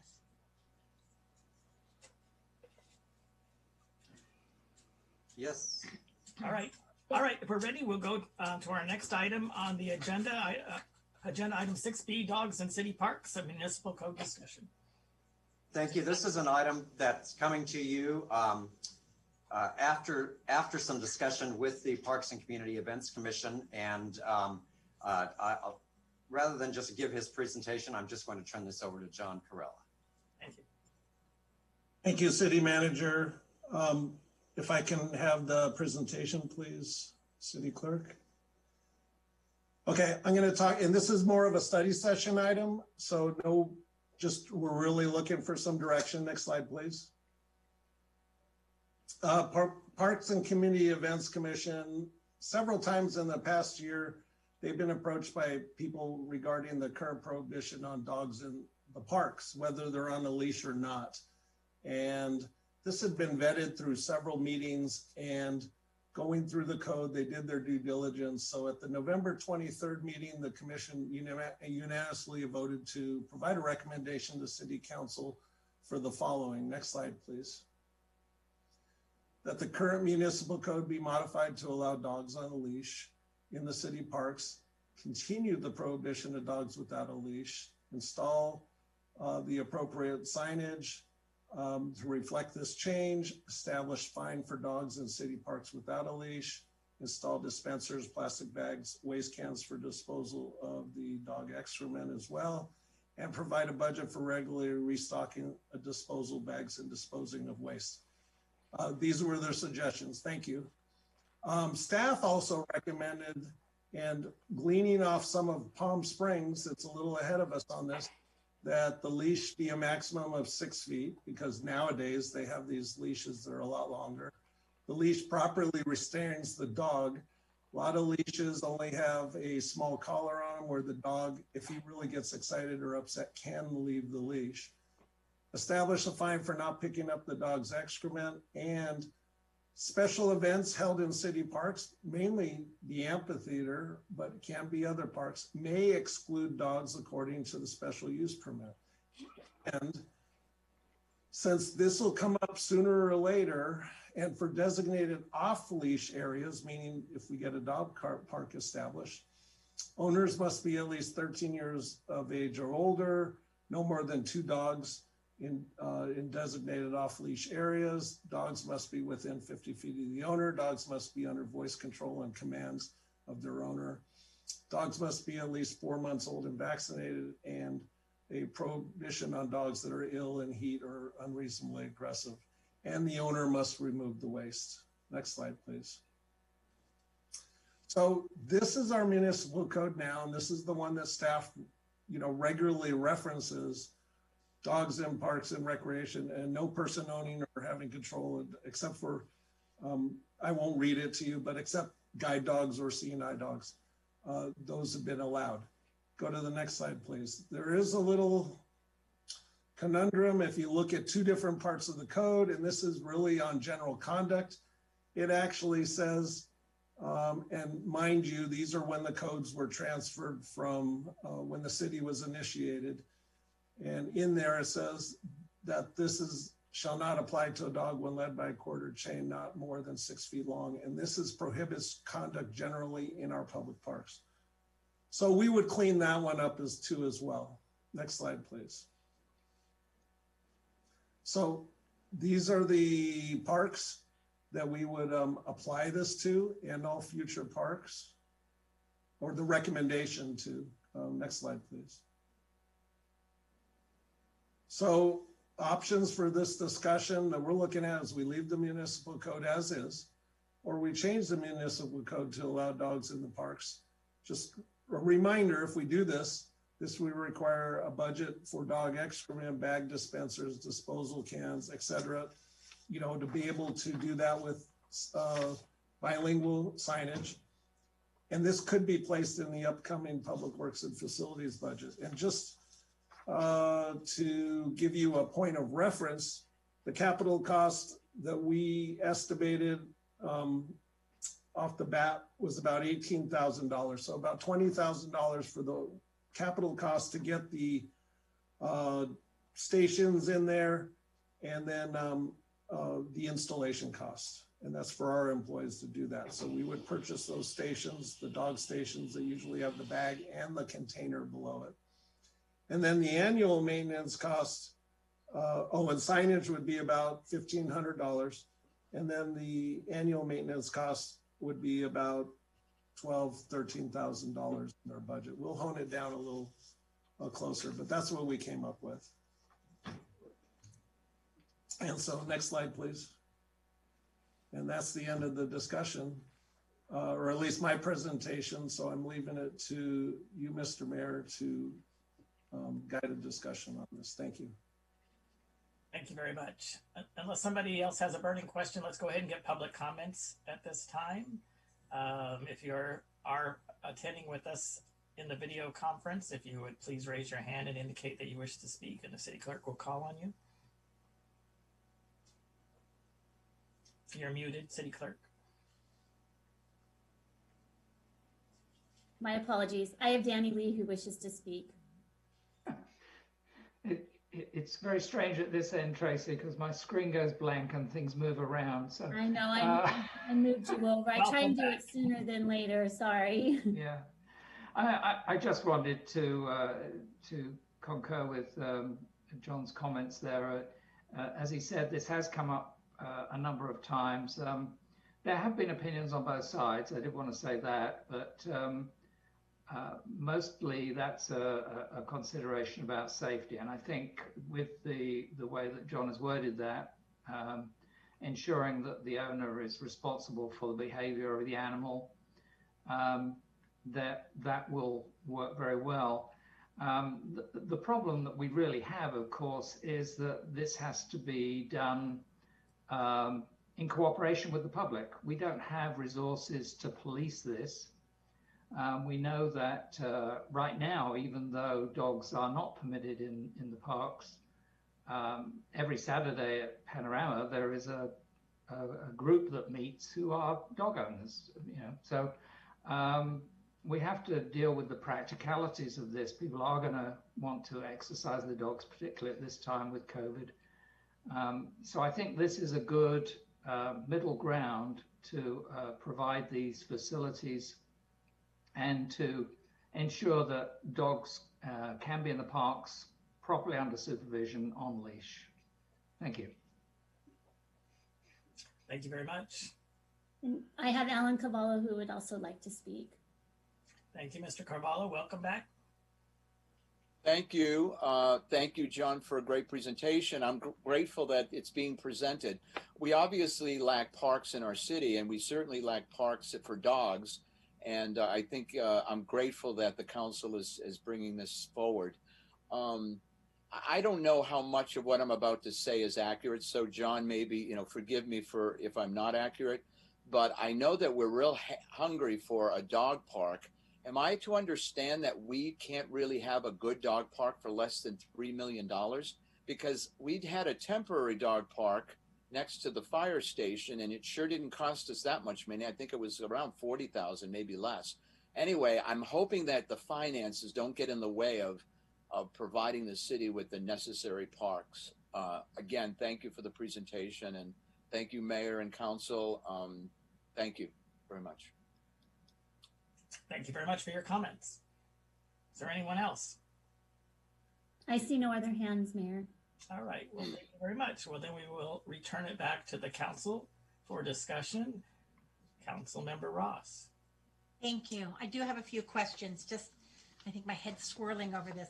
First of all, I am a dog owner, so maybe I'm one-sided, but I think there's a lot of people who would say we shouldn't have children in the parks either. So, you know, it just kind of depends where you fall on the issue, right? So I'm all for dogs in the park on leashes, of course. But I heard you say that you would include receptacles in the park, but then I also saw in your guided words that owners were to remove their own excrement. So it can't be both. I wasn't sure if I misunderstood something there. And obviously these aren't the rules that would follow into a dog park, because you wouldn't have dogs on a leash in a dog park, and you certainly wouldn't limit it to 2, you know, stuff like that. So I'm assuming that these are not meant to go forward into dog park rules if we do ever get a dog park. And then, and I know I'm just throwing all the questions out at once, but I think they're easy. The last one's maybe a little more difficult. You said that the installation of the receptacles you thought would run $18,000.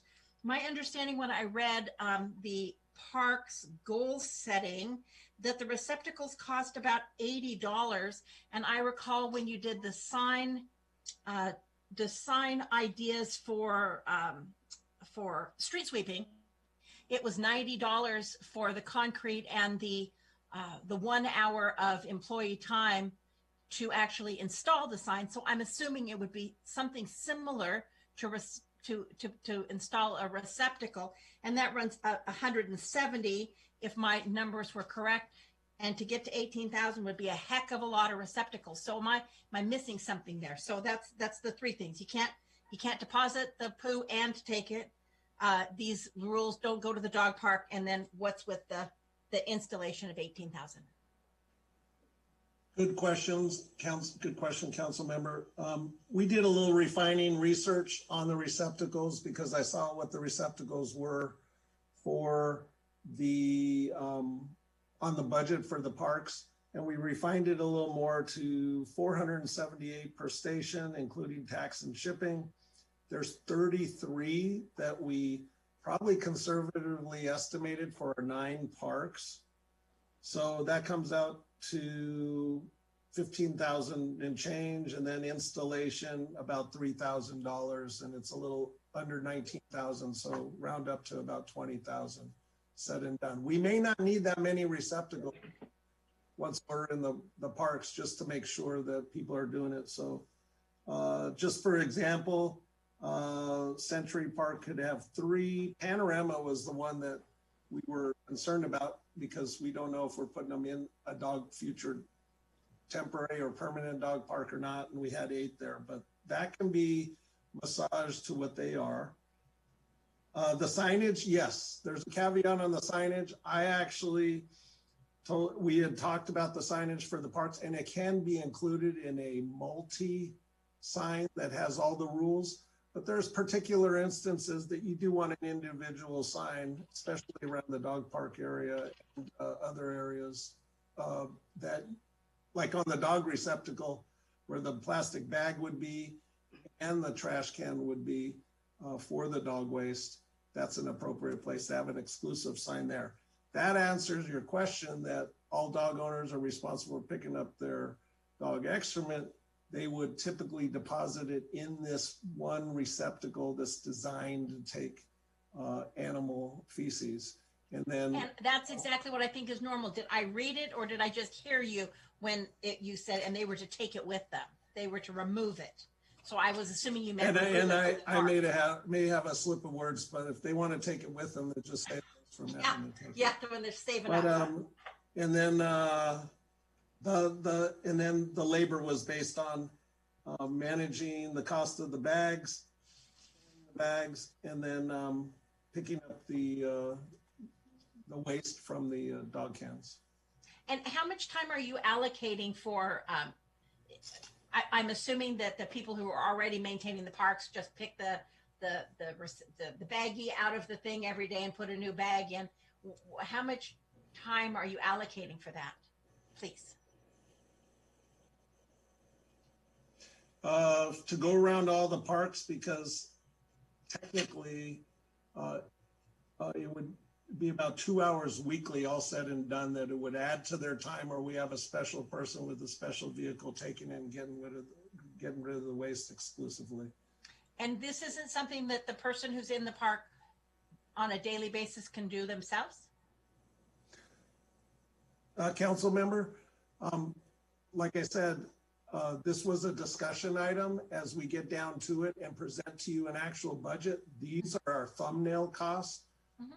We needed a pulse from the council to see if we really dig in deep and really make a true budget. So like I said, these were rough numbers. And if you gave us direction to actually implement this, we would come back with a hard cost because we would have to live with that. Yeah, I get that. I just didn't want you to go out and get a whole bunch of hard costs if we thought, why can't you just do it this other way? But okay, I hear what you're saying, and thank you for your time, sir. Excellent questions. I'm having a real hard time biting my tongue, but I'll wait. Councilmember Land. I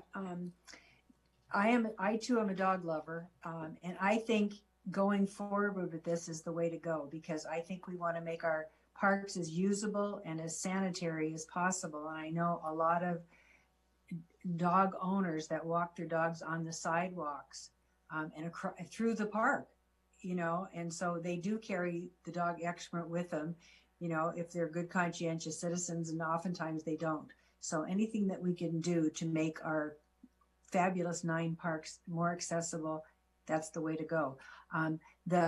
The obstacle that I would see is that, this is a budget crunch time. I don't know, we all don't know what the exact impact of COVID-19 is going to have on our budgets. And so if the original estimate, as John was talking about, is $34,500, that would be the initial installation and then the yearly maintenance and signage. That's significant. I mean, to me, that would be significant. So, on the one hand, I want to move ahead with it. And the other hand, I'd want to see if it still is feasible in terms of budget, but to make our parks more usable and to make our residents happy and our resident dogs happy, I'm for it. Thank you very much. Well, good thing we learned tonight we have hundreds of thousands of dollars in park development money. So, Councilmember Carnevale. Yes, thank you. Parks are for people, okay? Dog parks are for dogs and people. A couple issues I want to bring up is responsibility, okay? You got to be responsible for picking up after your dogs. Not everybody is responsible. Not everybody picks that up. Dogs pee, they pee on corners, poles, everywhere, okay? I can see a nice family out there and somebody not being responsible, and there's dog poop out there. And I just don't think healthy wise, it's a good mix. Another thing that comes to my mind is you got a beautiful dog. And of course I got 2 dogs. I walk them every day, responsible for them. Someone's going to take their dog out to the parks. They're going to start throwing the Frisbee off a leash. And then here comes another dog, more aggressive dog. I see nothing but a problem coming here. Nothing but a problem. You got aggressive dogs. You got passive dogs. Aggressive dog, passive dog, short leash, long leash. You're opening up a problem here. You're going to have a group of people come out with many dogs. You got another group over there. They have their dogs. I want to sit there and read the newspaper, and I'm hearing barking. I'm not going to be relaxed going there. And then now next week I attend the animal committee, and I'll bring it up there. I'll discuss it there and see what they think and how it mixes. But I don't think at this particular time this is a great idea. And the bag things, the bags are great, but I see people every day taking like 5 and 6 and 7 bags out of there. Now there's all the bags are gone in one day. You got 10, 5, 6 dogs coming there. Homeowner or the dog owners think the bags are going to be there. They're not there. There's a problem. The bag thing works and it doesn't work. Sometimes they run out. They take the bags. They're gone. So where the dog's going to poop, they're going to leave it there. I would like the council to think this through clearly. And I'm not saying nay, but why don't we err on the side of caution and possibly instead of going open up all 9, let's possibly do 2 parks. You make the call, dealer's choice, do Century, do Panorama, do Ocotillo, what have you. And give it a test run instead of investing all this money into 9 parks. And next thing you know, we have dog fights and liability of people getting bit. Dog parks alone, there's problems. We've experienced this years ago. I'm sure Tammy Scott, if Tammy's on Scott, could vouch. We had problems when we had dog parks. And if I remember right, Chief Walker was adamantly against dog parks because of the problems that they caused.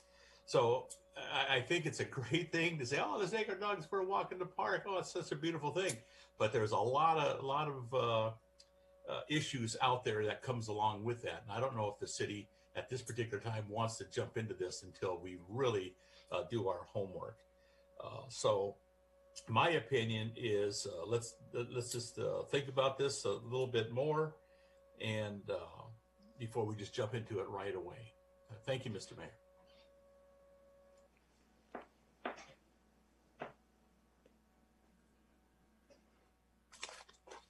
Mayor Pro Tem. Thank you, Mr. Mayor. I'm also a dog owner, and I've also been called a dog. So both things. Now, I have to agree with Councilmember Carnevale that we could be opening a can of worms. There's a lot of people that already take their dogs, a lot of them on the leash, a lot of them are not on the leash, and there has been some issues. As a matter of fact, Aphrodite, my other half, she went jogging about 6 months ago or so, and she had to stop because there was an individual that had their pit bull off a leash. And of course, a lot of people do not know whether it could be a friendly dog or a mean dog. But having it off the leash and not having any signage, I don't believe there's or I don't know if there's any signage that dogs are not allowed at this point or not. I don't recall. But I think we should think about this, even though we do love dogs. But I do not mind being a little bit less lenient during these times of COVID, that a lot of people do have to get out and need to get their dogs out. And also, since we don't have a dog park at this time, if we can do this on a temporary basis, I think that will be the best idea. But I do think that we do need a dog park, and that should be part of our goal setting coming up next week to see how it can be accomplished. We can talk about it. But I have to agree with Councilmember Carnevale that we have to think about this a little further before we take that or make that move. Thank you, Mr. Mayor. Thank you for those comments. So I have to say I'm a little surprised, though, to hear that with what you guys are saying, because to me this is a long-time cathedral city where we have fallen down. And the reason I say that is because long before I was on council, I spoke with some council people and I asked them, what's going on with my local park here? Because it clearly says no dogs allowed, but you know, everybody is in there with their dogs all the time, and go down there any time of the day, and there's at least 2 or 3 people, some of them on leash, some of them not, but there are people with dogs in the park. And the council, remember, there were 2 of them there, and they both told me, well, just everybody does it. Yeah, that's our rule, but just go ahead and walk your dog, or walk your dog in the park. Everybody does it, which seemed crazy to me, because that tells you right there that there's a need and people want to do it. But without making any rules, you run into the situations like you're talking about where people are letting their dogs run loose. They're not bothering to pick up the poop. There's nothing there to pick up the poop. And then we have people that don't expect there to be dogs in the park, and then they're complaining that there are dogs in the park. So I also am a dog owner. I'll fully disclose, especially since COVID started, we don't go anywhere. So he runs around in my yard. So I'm very familiar with picking up poop.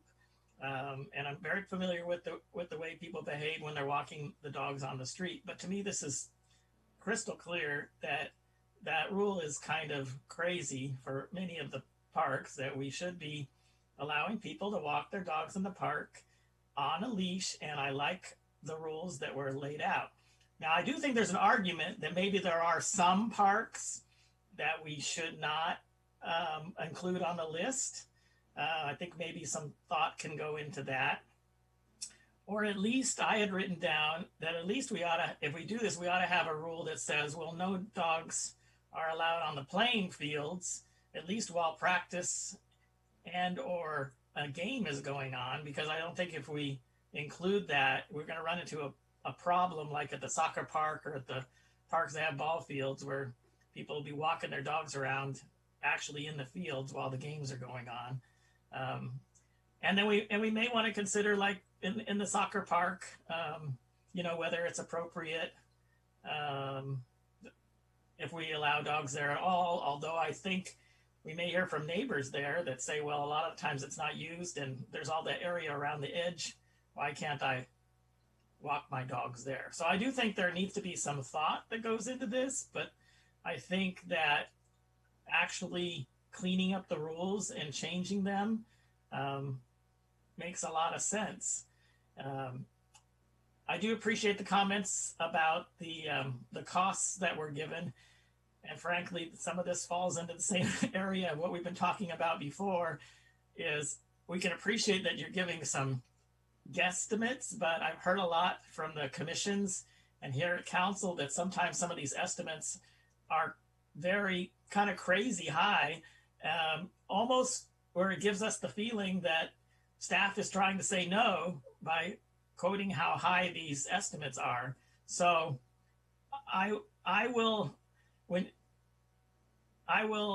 John, I would ask you again, or at least ask you to be more serious about when this comes back as to how would you need 33 dispensers, 8 in Panorama Park? Please, no, they're just going to be vandalized and bags out all over the place. 1 by somewhere near the restroom seems to me like it would make sense because people are either gonna use the bags or they're not. So having 1 every 100 feet is not gonna convince somebody to use the bags. So 1, maybe another 1 somewhere else. If we're gonna have dog parks, I think those should be part. There certainly would need to be some dispensers there. That should be part of that discussion. That shouldn't be part of this discussion. So I think you can really trim that down.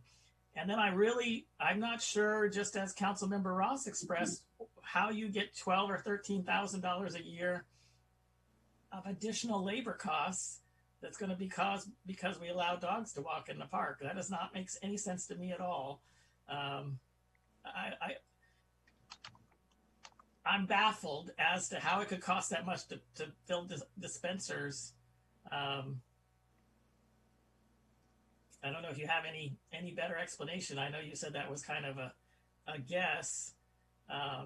If I may, Mr. Mayor. Yeah. We're given these requests, and that's what a study session I feel is for. And I like study sessions. As you know, I bring a lot of items because there is a lot of effort and thought getting into the details.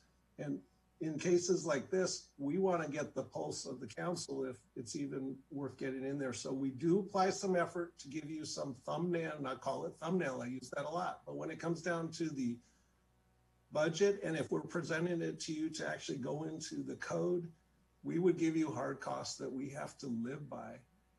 Okay, I've got you. Bids and everything. So I apologize for that, but I use these study sessions as a barometer for me to know what kind of effort I'm in there. So if I, misled anyone. But what I'm saying is you're actually affecting the outcome when you project costs that there's just no basis for it. So I can hear you saying, well, I'm just waiting to see this. I'm trying to test, whether you want to do it or not. But then if you kick in costs that seem crazy high and we listen to you, then it makes us want to say no, because then we say, well, maybe it's not worth that expense. So this is an example of this. I don't know where you got that expense. That seems kind of crazy high. And I think that plays into the decision. So I wish you and others would stop doing that. Well, you gave me very good direction saying we don't need that many dispensers. And right there, I can apply that savings. We were being conservative. I see. just Okay. give you the worst case, and do not be offended. We're not trying to scare you. Some of these ideas I embrace, and it's not for me to do that. You are the council members, and that's what I'm looking for. So I'm taking down notes on all these items. And so I appreciate these study sessions to get it down to where we're honing down into cost and what you're seeing it as. And right now, you said don't include a potential dog park we may have in a location in the northern park there. So that gives me information too as well. So I appreciate the dialogue. And I want you to include those costs in the dog park discussion when we have the dog park discussion, but they don't need to be in this discussion is not dog park discussion. This discussion is changing the rules to allow people to walk their dogs on a leash in the park. And I can appreciate that you're saying, well, while we're doing this, we may want to go ahead and clean up the rules also for the dogs off leash in those designated areas for a future dog park. Actually, I think you should include that now because we have a dog park in the city, which should be included in your list, and the rules that you're talking about off leash can apply there. And then hopefully when we get some more or a replacement, then they can apply in that place. So I'm trying to be very candid though, because many of us have been on council now for a while, and we see a pattern of how things are coming in front of us. So you can count on, at least this year for me, I'm going to be very candid about this, so we can try to get to a better place where we're able to consider things, without undue influence one way or the other. So my thoughts, I agree with the council member Lamb and Ross that this is something that really needs to be done. And I did hear from the other council members that what I'm hearing is you're just not sure, and you would want to make sure that there would be rules that would still apply to loose dogs or mean dogs and those types of things, and that there would be an expectation and rules that owners would need to pick up after themselves. So those are my comments. I'll return it back to the council. If anyone has something else they want to add, if you want to just wave at me, I'll call on you. Mayor Pro Tem. Yes, thank you, Mr. Mayor.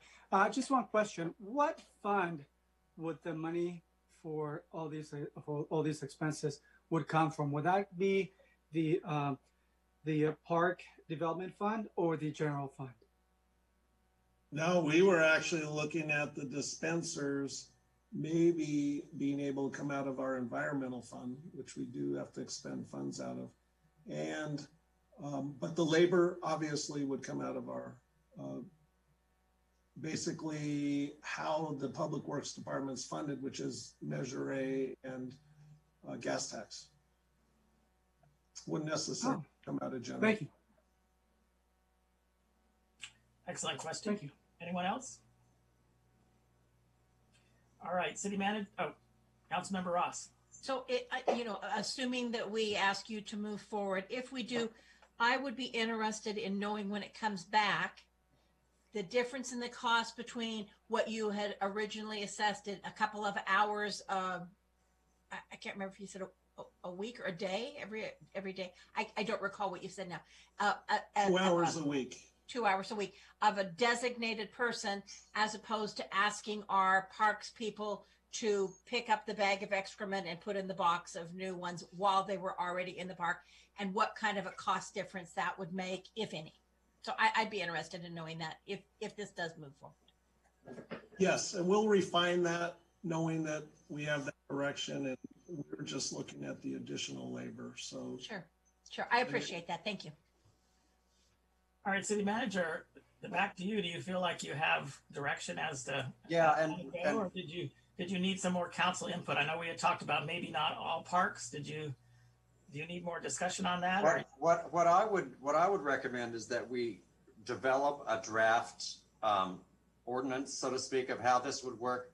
Go back to the Parks Commission, make sure that they agree with that, and then they can provide some also input on the idea of, do we go across the board initially, or do we, try a sample thing first? And then, ultimately when the ordinance comes back to you, you'll make that determination of which way to go on that. Thank you. Does that fit well with Councilmember Carnevale? Yeah, thank you. This question would be directed to the city attorney. Mr. City Attorney, does the city obtain any liability if someone is bitten by a dog at the park, who's broken the law, who wasn't on a leash? Is the city liable for allowing the dogs in the park, or would that be a liability just on the dog owner? Well, we're not liable right now because we prohibit them. If we allow dogs in either a dog park or in a park, we do have to have adequate regulations for parks, and we have to police them. So it's not sufficient enough just to impose regulations like stay on a leash and make sure your dog isn't aggressive. You have to be able to enforce them. And so we have to have both good provisions and adequate enforcement, and then we have some protection under the law. If we fail to do one or the other, we can expose ourselves to liability. Okay, because as you know, right now we're on limited time with animal control. So a scenario, if an individual is bitten by a dog and the police are called and no one shows up for an hour and a half because of other calls that are more important, then there would be a liability on the city, correct? Because we're not policing. It really does depend on the facts of the cases. The facts of the incident. But there might be some exposure. Okay, thank you, sir. Thank you, Mr. Can you define adequate supervision? Can you define what that means, adequate? Not supervision, adequate enforcement. Can you define what adequate enforcement means? Well, it would mean having somebody regularly patrol the parks and respond to any complaints that are out there, adequate signage, and notice of what the park rules would be. What would you think a reasonably adequate amount of time would be spent at a park on a daily basis? I cannot say. It would depend on how busy the park is, the number of hours, and frankly, how many people end up bringing pets to parks, and whether we're on notice that there are frequent problems. I mean, if it's a regular occurrence where we have to be citing people for violations, that suggests some additional supervision or some additional enforcement. If we never hear of it, it's a very remote thing, people are always compliant, that suggests that there's less likelihood or less of a need to patrol the parks on a more frequent basis. So let me piggyback on, because part of that doesn't make sense to me. So you said right now, because we prohibit it, that we don't have liability, but isn't the same standard that we need to enforce that prohibition? Mr. Well, there is a difference when you prohibit an activity and you've excluded that. You still need to patrol your parks on an ongoing basis. But when you allow an activity, you engage in a higher level of exposure because you're allowing it. It's the same thing. We don't have to provide police or fire service in the city. But when you undertake to do that, you have to do it in a manner that's not negligent. So I can appreciate that. It just, we had, like I say, it's been common for council and staff to tell people to go ahead and walk their dogs in the park. So that seems to me like that doing that and then not having rules about how that conduct is supposed to happen is more problematic. That is absolutely the case. If we're not upholding our prohibition, and in fact we're turning a blind eye towards it, that's even a worse case than allowing it and having regulations. Right, and I think, and in my view, that's what's happening now. Is we have prohibition, but it's just kind of a wink because they're widely being used to walk dogs. In fact, people are telling people to do that, and we don't have the other rules in place. So. That's problematic. Yeah. All right. Anything else? All right. Thank you, Mr. City Manager. I think you have some direction. And we will go now to item 6C, which is our update on our emergency actions related to COVID-19. Thank you. I'll be brief on this. And I do want Chief Muir to give you a little update on his conversations with the county and the progress of getting our firefighters certified to administer vaccinations. But first, let me show you the chart of cases. Is a good news and a bad news scenario. The good news is our 7-day average of new cases is the lowest that it's been since early December. The bad news is that when it hit 53 in early December, you know, that was the worst we had ever seen. So when we were in early December, we were on the way up. Now we're on the way down, it appears. So I think there is some good news buried in that.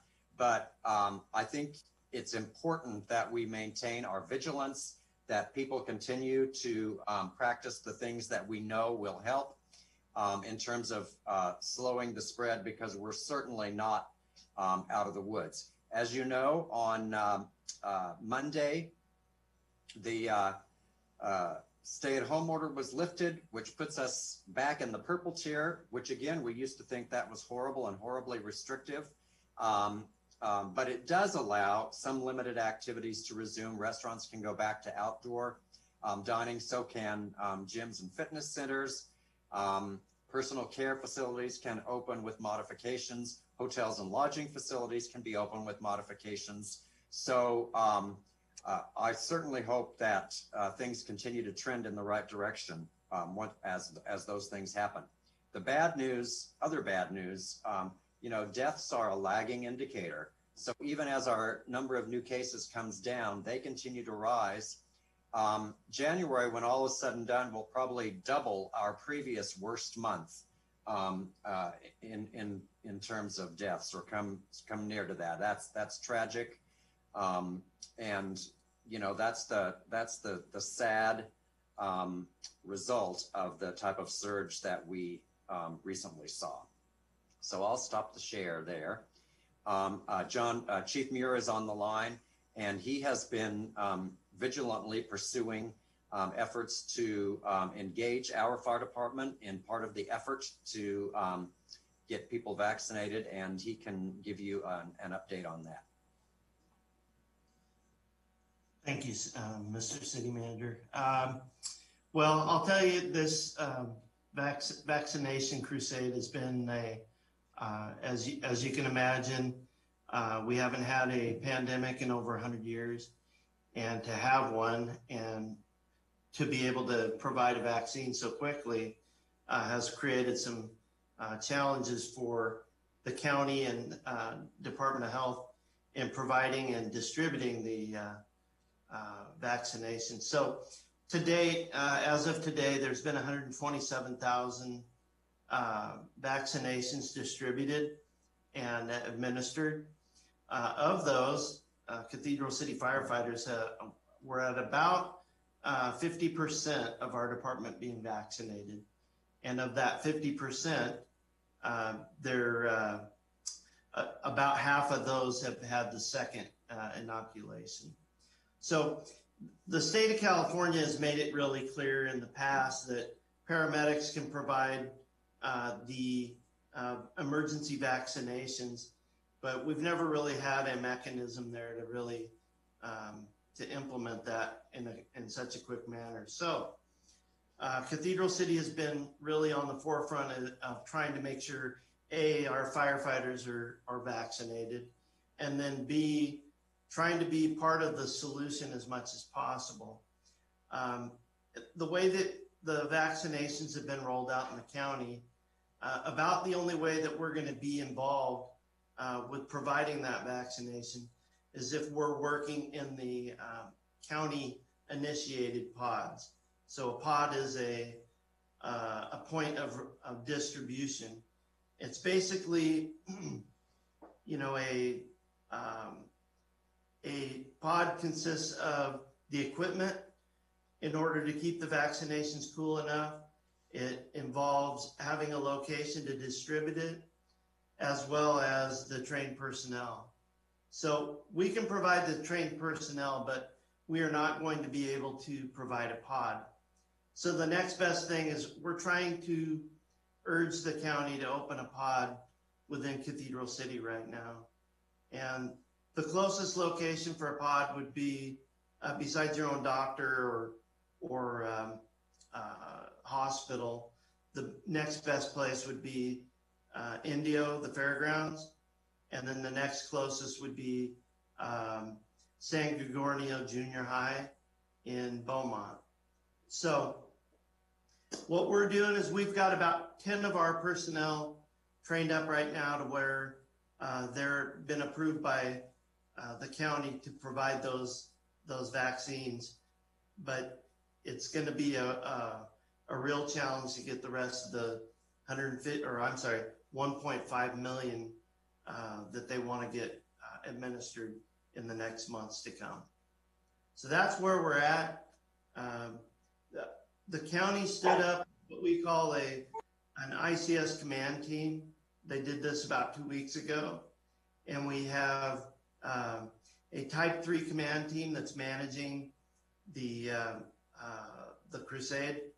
And that's pretty much where we're at right now. Any questions? So, Chief, I have a question. I'm hearing that Palm Springs is actually setting up at the convention center to be one of those distribution sites. Have you heard anything about that? Apparently, the advantage, of course, is the space, and that they also have the equipment to keep the vaccines cool there. And so that certainly would be preferable, I think, to Cathedral City residents and people that work in the city, if they could access that. I'm sure it's still going to be the same issues of not enough appointments for a while. Well, right now the county is saying that the limiting factor is the availability of the vaccine. So there's plenty of people that are willing to provide the vaccine. There's plenty of people in our department that are willing to provide the vaccine. It's just having a pod available and able to do that. And there's more to it than just giving the shots. There's training that's involved that is specific to the vaccine. It's stored at a very cold temperature, and there's a definite way in which to warm the vaccine before you administer it. It's a little bit than just doing a regular type of shot, which our paramedics are used to. Well, I will share. Question about the well, I was on a Zoom meeting today, and Supervisor Spiegel was there, and she did say that there were already 140 approved providers. So I imagine that's pods in Riverside County, but only 90 of them had the actual vaccines. They weren't able to get that much vaccine. So that does seem to back up what you're saying, that, you know, it's one thing to become a provider. It's another thing to get the vaccine. And then, like you're saying, you need to have the setup. So, yeah, and our efforts really right now are to just bring awareness to our situation, which is, you know, we're about in between Beaumont and Indio. There needs to be some area that's a little bit closer. And as the vaccine becomes more available, you're going to see it available at more locations, your doctor's office, you know, CVS, your different types of facilities that'll provide that. But for now, the public pods, you know, are limited. Right. Well, I'm sure when it goes to the stores, it still won't be enough. I think if we find some way to open our own, which I hope you will continue to explore, although it would be very limited because, like you're saying, we don't really have a place. But if we had a place and you could put 50 people a day through or something like that, that would help. But it's still gonna be an issue, and frankly, it's going to open us up to complaints because people will not be happy they weren't able to get in there. But I don't think that should stop us. So I'll go ahead and open this up to council for other questions and discussion. Does anybody have any questions or discussion on council? Want to wave? Council. So I've been going through this. I just was able to get my husband 2 appointments, and not for 2 different injections, but I was one of the few that actually was able to get through to Indio. And I just have a recommendation because this is exactly how it happened. I hear people say it said error, it said timeout, it said problems. Oh yeah, it said all of that. And every time it said that, you just have to hit refresh and it takes you to the next page. And then the next page comes up error and you just have to hit refresh and it takes you to the next page. And I never have heard anybody say, just be diligent and keep refreshing your screen. You'll get through. And we did eventually get through. He had a Friday appointment booked. Day before yesterday, we received, because our doctors are Eisenhower doctors, we received notification from Eisenhower because of his age. So the one time I'd like to be older, never again. But because of his age, he had an appointment, that a whole list of 50 different times this week he could come in for an appointment to get a vaccine. So we canceled Indio just because it's so much farther away. Plus he could get in a day earlier at Eisenhower. So things are opening up, and Eisenhower, after they get their donors, opened it up to the oldest of their patients, and they're moving down the pike there. So those were our experiences, but it paid off twice. So good luck to the people who are listening, or to the people you can share that story with, because diligence gets you an appointment. Yes, thank you for those comments. Anyone else on council? All right, well, Charlie, thank you for the information, and Chief, we hope that we're well into the downhill. I know we're all very happy that the stay-at-home order has ended. At least we are for our businesses. It's an individual decision how much, of course, you want to participate in that. But I'll take it all as signs that we're headed in the right direction, but we're not nearly there. So people still need to remember, and this is even for people that have their vaccines, you still have to wear your mask. You still need to wear your mask. There's still too many unknowns. You still need to social distance. You still need to wash your hands. So that's what I'm hearing. But in the same time, we still need to continue to do what we can to try to get us along through this. So thank you for your efforts. All right, if there's nothing else, then we're going to go back to our items that we moved off of our study session. So I guess it would be the new 6D, which would be our update on the Cathedral City Community Amphitheater construction. City Manager. Thank you. Chris Parman will give this presentation. Like with the fountain being closed, we took advantage of the fact that we couldn't have events at the amphitheater to really explore what was necessary to bring the high quality of performances, the lighting, the sound that's necessary to serve us through the years. As you know, in the fall, a grant was applied for and has been received through Prop 68 to help with this. And Chris Parman will tell you what's been done since the last time we discussed this and what remains and the timetable for completing that. Good evening, Mayor, Mayor Pro Tem, and council members. I am a proud dog owner too, so I just wanted to throw that out there. Tracy, if you can bring up the presentation. So tonight I'm going to give you an update on the Cathedral City Community Amphitheater construction. And I filmed a couple of days ago some drone shots that we will quickly play through. It's about a minute long. It has music, but for some reason in our thing, it doesn't really play that well. So I'll just kind of narrate as we go through. So you can see that, yay, our grass is green now, and the looks beautiful. The shrubbery is coming in very nicely. The trees are in nicely. It looks like a really pristine park that we can all be proud of. And it's just going to be an amazing venue for our city and for visitors and all that good stuff. So that's a quick video of what the park looks like now. Next slide. Next slide. There we go.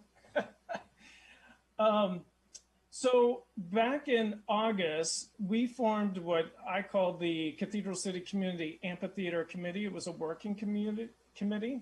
This was made up of the following departments: administrative services, facilities, internet technologies, communication events, and engineering. And our goal of this committee was to determine what remaining projects were needed in order to open the new amphitheater park. Next slide. One of the first things that we installed was an auxiliary speaker system throughout the park. There's 7 light towers out there that have these speakers on. They offer ambient music throughout the park. So like if we're not having a performance and it's just a regular park day, we can actually play different varieties of music out there, depending. We could actually do like theme nights if we wanted to. It also can be used as a public address system. So like if we're having a large event and we need to make some announcements throughout the park, we can do that. It has a mobile unit. So if we're having an art show and we want to go out into the field and interview a particular artist at one of the pop-up art tents, we can do that with a microphone and actually interview the artist on the spot.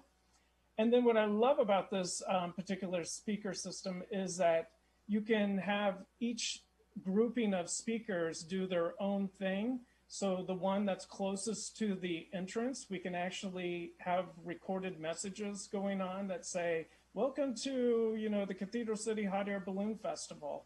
And for those that have a ticket, go to your left, and those that do not, go to your right, that kind of thing.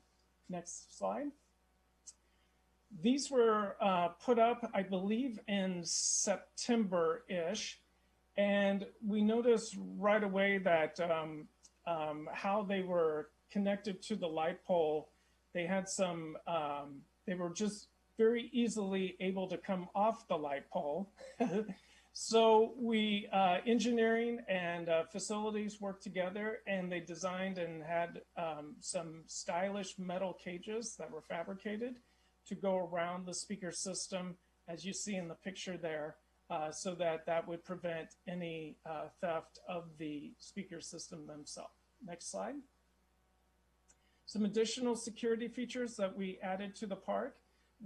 Those include metal trellises to prevent entry. So on the picture on the far right, you can see the metal trellises. Those prevent people that are in the parking garage from going into the park. That wall's only about 3 or 4 feet tall at the most, and that will prevent people from going in there. Ivy is going to be planted soon, and so that'll be a nice greenery that will be added to the park and kind of soften the public garage there. We replaced some security fencing at the southeast and southwest corners of the park with higher and stronger rails, which you see in the lower picture there on the page. And that was to prevent easy access into the park when the park is closed.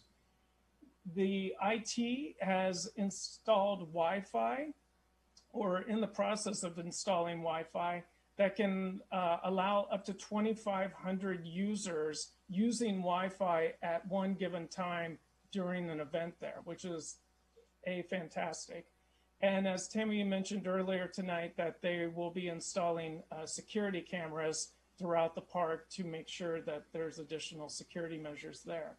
And then one of the final things that we'll do once we get closer to opening the park is finalize the park rules. And one thing that that facilities added was an actual address sign to place on the fence so that police and fire can respond to that particular address for that. Next slide. We also provided some improvements for vending with our Pepsi contract that we have. Once the park is ready to open, they will come out with a Pepsi bottling machine. So we moved and installed a electrical podium there so that the vending machine can be plugged in a prime location. And that vending machine will be situated between the kids' children's play area and the picnic, the permanent picnic table. They're really not picnic tables, but they're outdoor tables that you are familiar with because I filmed you there back in December. And then also we're adding electrical outlets near the entrance of the park, and those will be used for temporary ATM machines that we need for large events so that people can pulse money to pay to maybe get into an event or pulse money to buy food or, you know, those kind of things. Next slide. We're also doing some additional miscellaneous improvements over this time. They went through and trimmed up all the trees that were in the walkway areas because those could have, posed some facial injuries if you were, 5 feet or taller. And then one of the other aspects that we did was, and I'll go into this a little bit more when we get to what's coming, we switched out subwoofer speakers that we had purchased prior to, and then added 2 new fly bars because they will be used to hang on the new speaker towers. Next slide. So here are the improvements that we are looking to have completed coming up. Those include 2 new sound towers, 2 new light towers, and a new media control booth towards the back of the lawn. And next slide. The first one is the sound towers. These will be approximately 25 feet tall. They'll have a wind load factor of 130 miles per hour. They will be situated to the left and right of the stage. Each tower will hold up to 4 arrays of speakers. Currently, right now, we'll only have 2 per tower based on what we have purchased so far. But it allows us to expand in the future if you ever decide to do that. And each speaker tower can hold approximately up to 2,800 pounds of speakers. Kevin, our designer, put on some banners that we can put on the side that we are not using so that maybe we can have some sponsors sponsor that as well. And then all cabling that will be inside the towers will go from the speaker towers that, for sound and electrical. Those will go down through the tower and then underground back to the audio video room that's behind the stage there. Next slide. We are also looking at putting in 2 new light towers. These will be 45 feet tall, have a wind load factor of 130 miles per hour. They will hold stationary and motorized lights. The reason why they're 45 feet tall is because the optimum angle that you need for lighting people at the front of the stage is 45 degrees. And in order to do that, it has to be 45 feet tall for that. But you won't have any shadowing on anyone's faces, on anybody that's performing at the front of the stage. And actually, these lights will actually be able to almost go to the back of the stage as well. Each tower will have all cabling and electrical wiring inside the tower. They go down underground and then they work their way back to the AV room behind the stage structure itself. Next slide. This is called a front of the house media control booth. It would be elevated about 3 feet off the ground so that people in the booth can actually, if there's people standing, like if everyone in the audience is standing and kind of dancing around, they would still be able to see over people's head and watch what's going on the stage to be able to make, changes and corrections. The diameter inside of the control booth is about 12 feet 8 inches by 8 foot 4 inches. It would have ADA ramps that go all the way around up to the top. And then all cabling that is in the AV room, we actually have conduits underground right now that were built before, and they would come back to the control booth, and this would be a permanent plug and play system so that all you have to do is bring out your lighting control board and your sound control board and plug into the permanent fixtures in the control booth and be able to control everything from the back of the lawn area in the media control booth. Next slide. Some additional stage sound and light improvements that we want to put on. Our sound consultants have said that we need to place 3 additional sound speakers to the pipe grid that would focus out towards the center lawn, because you have speakers on the left and you have on the right, and they think there might be a dead zone area in the center towards the back. So they want to add 3 additional speakers to the pipe grid and have that go out. And then the final thing on that is We have the theatrical lights that are hanging from the pipe grid. I believe there's about 24 of them. They want to daisy chain all of those theatrical lights together. Currently on one universe, currently there's 6 universes is how they were wired. And they believe that if you put them all on one universe, it's not a big thing, but it's one of the aspects that we want to do. Put it on all in one universe. It's easier to control the lights and less labor and that kind of thing for controlling those theatrical lights. Next slide. The other project that we need to do to complete is we need to switch out. We have 12 electrical outlets through the center section of the lawn. And these were put in so that we can have art shows and pop-up vendors and have the pop-up tents so that we're not running wires across any place where people are walking, so that you can have a row of pop-up tents there and everything can be behind the tents where people aren't walking, which was fantastic. However, we have learned that the flat ones in the grass, when it rains and when the sprinklers are on, which is almost a daily occurrence, water seeps into those in the ground, and then the water is running down the conduit into our electrical room behind the stage. So that poses a hazard. And so we are looking to replace those and put in what you see on the left. These are marina grade electrical plugins. They stand about 30 inches tall. They can be locked so that we don't have to worry about children opening up the electrical plugs. They can be locked, and they have a light, which I think is actually really great because we're going to move these to the slope area of each of the tiers of the center section of the amphitheater, and it'll provide some lighting and some recognition that something's different right there. And so there's 3 of them on each tier. There's 4 tiers. So that's 12 total lights that we have there. And, you know, obviously this will help prevent any damage to the electrical room or GFI triggering, which then knocks out the power for the purpose of what we're needing that for. Next slide. This is the fiscal impact to do everything that I just talked about. It's estimated to cost somewhere between $300,000 and $400,000 is what we're thinking.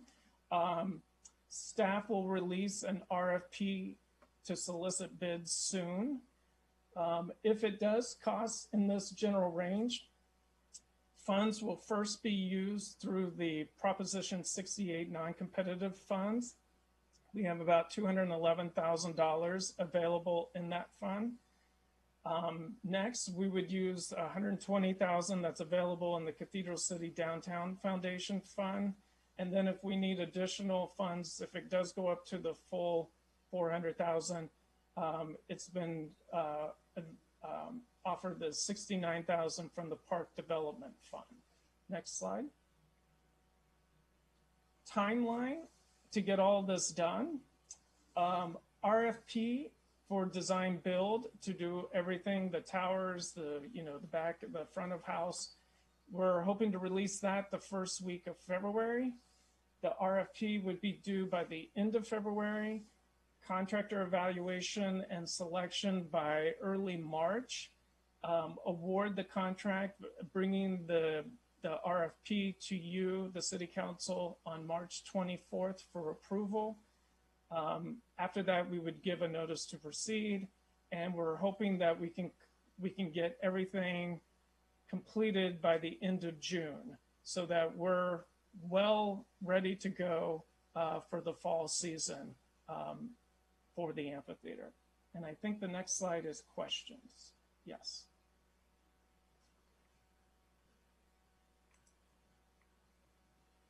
All right, well, thank you. Let's go ahead and take public comments unless the council has any burning questions right this minute, and then we can come back for questions and comments. So if you are watching and wish to participate by making a comment, if you would please use the raise hand feature. The clerk will move you over and call on you when it's time. So Alan Cavallo would like to speak, and I've moved him over. Welcome, Mr. Carvalho. Sorry to have to come back again, but it's just I just have to make comments wherever I can. First of all, great job, Chris. The value of the amphitheater is only as good as the technology behind it. It's a wonderful space. We all know how gorgeous it is and how grateful we are that we've moved it forward.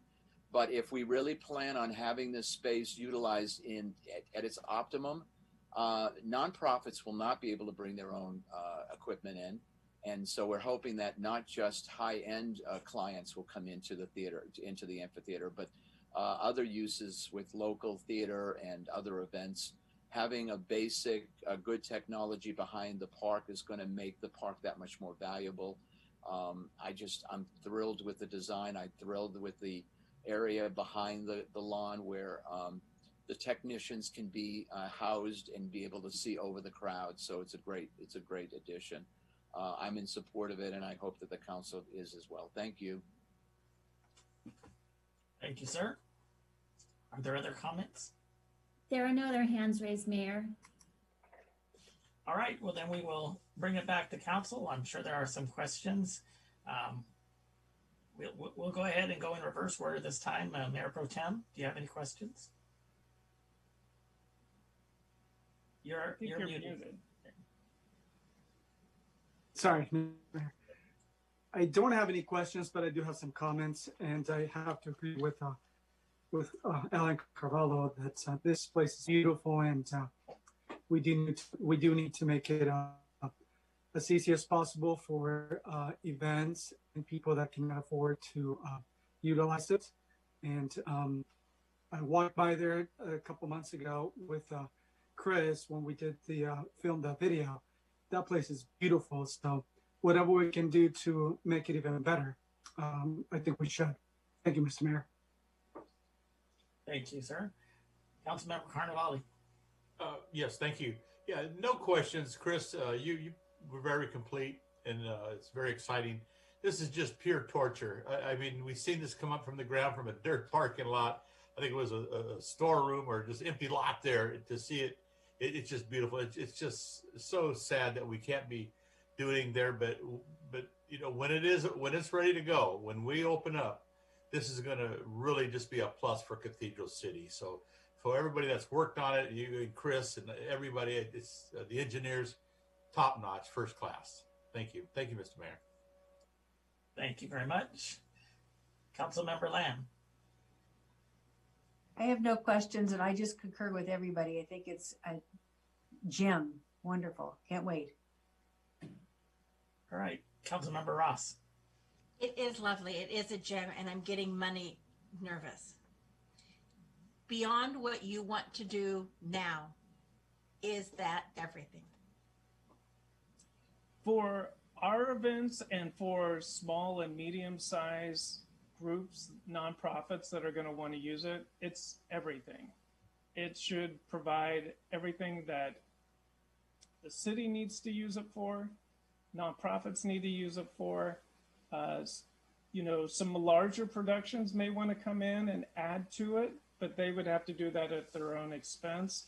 But I think it's going to be a fantastic sound and lighting theatrical venue that, you know, I think the problem is we're going to have more people wanting to use it than there's availability. That's what I think it's going to happen. That's very exciting, and it's a financial, you know, boon if that's the case, for sure.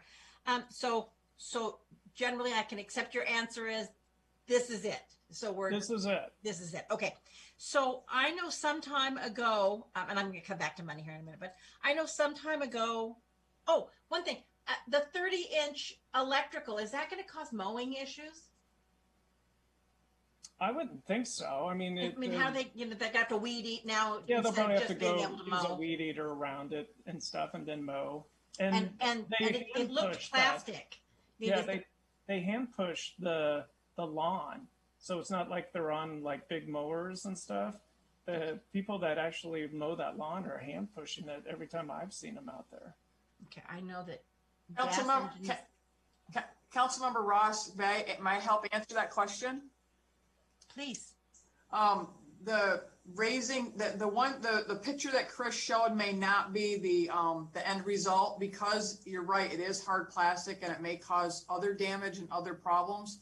We are pricing what looks like a little bit of a concrete panel, like a concrete panel, which has the same type of light fixture that Chris is referring to and the same type of electrical outlet. But we believe that over the long run, and working with a commercial electric company that the city has done business with for many years, it appears that the features will be very similar, but the structure will be a little bit different and a little bit more durable. And the weed eater won't beat it to death. That's correct. Yeah. I was a little concerned myself. And then, so blast from the past, Chris. So on the parking structure, what's the final result? Does that bounce sound? Does it need something to be on it? Is putting something on it bad? Is it good? Where are we on those blank walls? Well, we won't know until we have an event out there. But our sound consultant did a mapping of it, and they have so much better technology now on how they point the speakers, because what they're going to do is make sure that the major part of the sound ends at the end of the lawn at the back, and the sound can now be more tunneled, almost like light. So I think they can work around that for that. Let's hope. Yeah, it's a great space to do a mural, do something on it. I'm sure Arts would love to jump in. And then just the last thing I'm gonna share is I'm just getting money queasy on the park. It really has been a lot out of our thing. The only thing in the world I say money is no object is my husband buying me jewelry. So money is an object. And if you could please get bids at $331,000 or less, so you don't have to take anything out of Parks Development, I would personally be the first to approve this project. All right. Well, thank you for your comments. So, and I will piggyback. I actually had another question about the electrical. If I am correct, which I may not be, isn't it along the edge now, like for food trucks or tents and pop-ups along the edge? So did I hear you say you actually propose now to move it out into the terraced area? No. We actually have those, kind of like what I showed you with where the vending machine, we have those kind of pop-ups on the concrete for the food trucks. But in the center section of the lawn of the amphitheater, where it's tiered in 4 levels, we thought that, if we're ever going to do an art show or if we're having an outdoor market, we wanted it so that you could line all of the pop-up tents in a row going along there, and then that way you can have the wires behind the pop-up tents. People go to the front of the pop-up and see the art and that kind of thing. Those in the center section of the lawn are flat with the grass. They're in the grass and they're flat with the grass. What we're proposing is to bring them above ground so that the water can't go into the conduits that are underground and then make its way to the back of the electrical room. Does that make sense? So the lawn is... But I thought the reason it was the way it was so that there wouldn't be a trip hazard, and because kids out there running around, but now you're going to have something that sticks up out of the ground. Sticks up out of the ground about 30 inches. It will be lighted. It's brightly colored. It'll be white.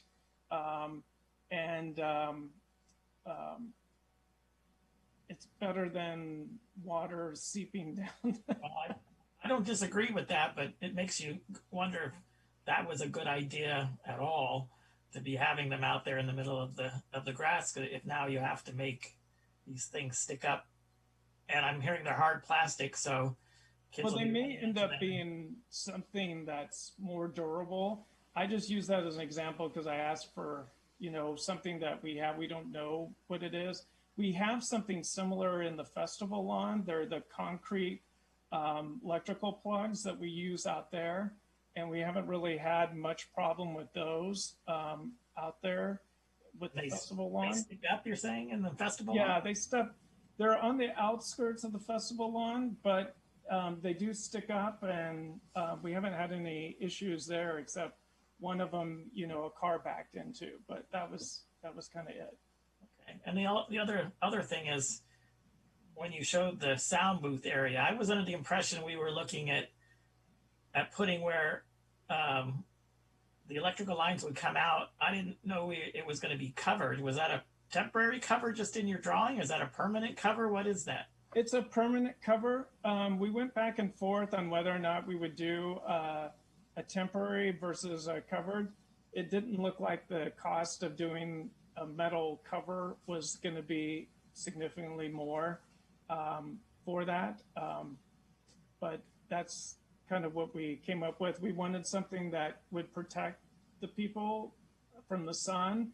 So we angled it so that it would be back, so that you're going to get mostly a south sun exposure. But I thought the idea was that there would be you could put a pop-up or some type of tinting in there because it's only going to be used from time to time. But if you put up a permanent one, it's going to be there all the time, and you're going to have transients in there. You're going to have people that want to hide like secret lovers in there at different times. I mean, seriously, it's going to get dirty, and I think it's going to be an issue. So if you do get bids, I would recommend that you strongly consider that as an option and strongly consider not doing it, because it seems to me now you're taking an open area and you're making it enclosed. And while that might sound nice, I think you're going to create some other problems there. Right. Because really it only needs to be covered while there's performances, while they're setting up and taking down, and that's not going to be nearly the majority.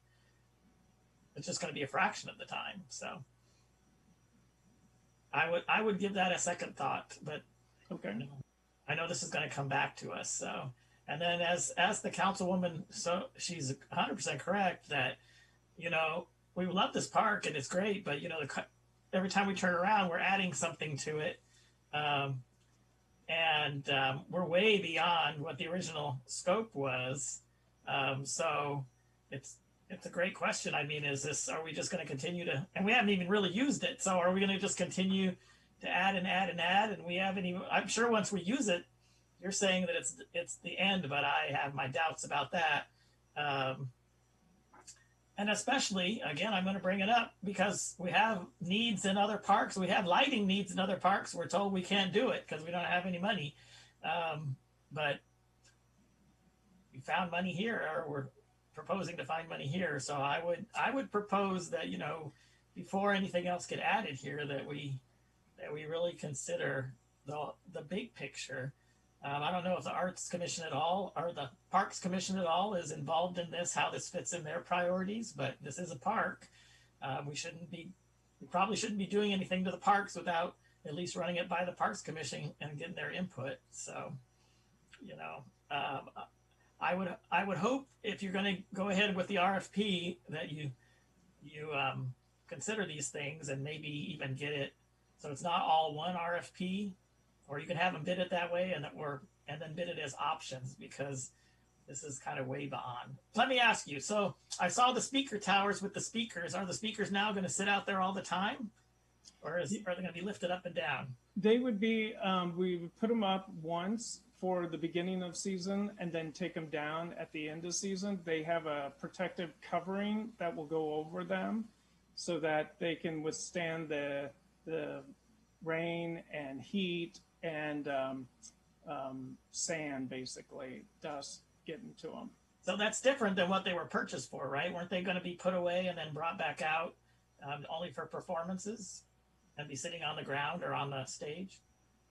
Well, each time you do that, you risk damaging the speakers, and then you have a lot more labor involved because it's very expensive to do that. So that's why we were looking at what would be the easiest way to put them up, keep them up permanent. Most other entertainment venues keep their speakers up during the season. So, you know, we were trying to find a way that could do it without a lot of labor. That's and a news lot to of me. Most of them, I thought they take them up and put them down, so they're not out there in the sun and the sand and all of that, and the heat or the cold and the rain. I've never seen any place that has nice speakers like that they leave up. Well, Bernie, who's our sound consultant, he works at Disney, and he recommended what Disney has on theirs, which is the protective coverings. But they're open every day, and they're using them every day. We would only be using them every once in a while. But you're looking at very heavy speakers. I mean, some of them weigh like 100 to 200 pounds, especially the subwoofers, and you risk having employees injured or staff injured, and moving those things around each time. That's a lot of work. Well, yeah, I know. A lot of electrical. That's a good argument as to why would you build those big speaker towers than to leave your good speakers out in the weather? Why wouldn't you? Because they'll be protected by the coverings. Okay. And it's a lot less labor to do So, it. when you come back with us, would you provide a whole lot more information about that than what we have now, so we can look at it? I don't have it in front of me now, so it just doesn't make sense to me. And the lighting towers, from the angle, it looks like they're primarily for the area that's in front of the stage. Is that correct? Correct. Oh, for the front part of the stage. Correct. Well, right. The way that they look from the roof is they're not really gonna. I mean, you have other lighting that is really for what's on stage. This would be for what's in front of the stage, and then it might catch a bit of the lip of the front of the stage. Well, these are for seeing performers at the front of the stage. Right. So these are new too. So what were we going to do before that? Weren't we going to use spotlights or something like that when you actually had a performance? Well, the motorized lights that would be on those towers would act as the spotlight for that. I got it. But if we didn't have them, what would we do? We would have to have some sort of temporary lighting thing that would come out and hang somewhere, and then stretch electrical cables across, the big dance area. And so at the theater, they have a spotlight towards the back, like maybe where those electrical plugs were. You could set up some little spotlight there with a little stage. What I'm saying is this amphitheater was thought through, and you had experts that came in and looked at it, and there were plans for the sound and there were plans for the lighting, and those were included as part of the original construction, or at least ideas of how that could be handled. So I'm just asking again for a complete presentation as to, well, if we didn't have them, what would be the plan, and then why do we need to have them? Well, if you didn't have the light towers in the front, you wouldn't be able to see the faces of the performers. They would be dark. So then unless you would you have had to spotlights. Right. So then you have to have additional lighting, and you have to place them somewhere in front of the stage, and to be able to light them up. Right. Like you do in a theater, or they're not in the front, they're in the back, and then they shine towards the front. Was that what the original plan was, or what was the original? What I'm asking is, there was originally a plan to light the stages without having to build these light towers. So I've never seen those original plans. All right. Well, this is going to come back to us. Please make sure we get complete information on the quotes, is what I would say. And, please try to make sure you provide as much information as possible. Okay. All right. Thank you. Thank you. Anyone else with questions? All right. Then we will go to the next item. We'll get back to my agenda here. The new item 6E, which is the potential master underground plan MUP project on East Palm Canyon Drive near the West City limits. Mr. City Manager.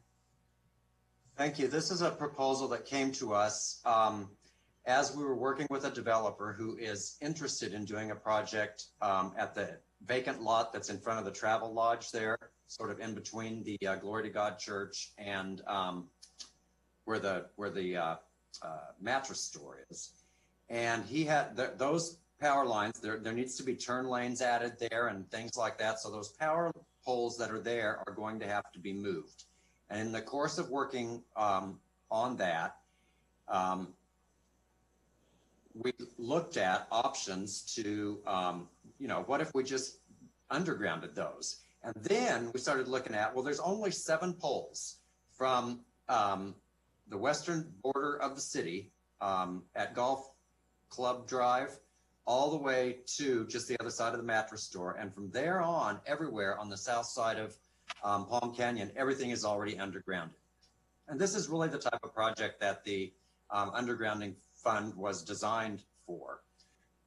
So the idea was, well, if the developer contributed what they would have had to spend to move those anyway, and the fund pays the rest, we could border to border then on the south side of East Palm Canyon, have everything undergrounded in the city, which seemed like a win for everybody.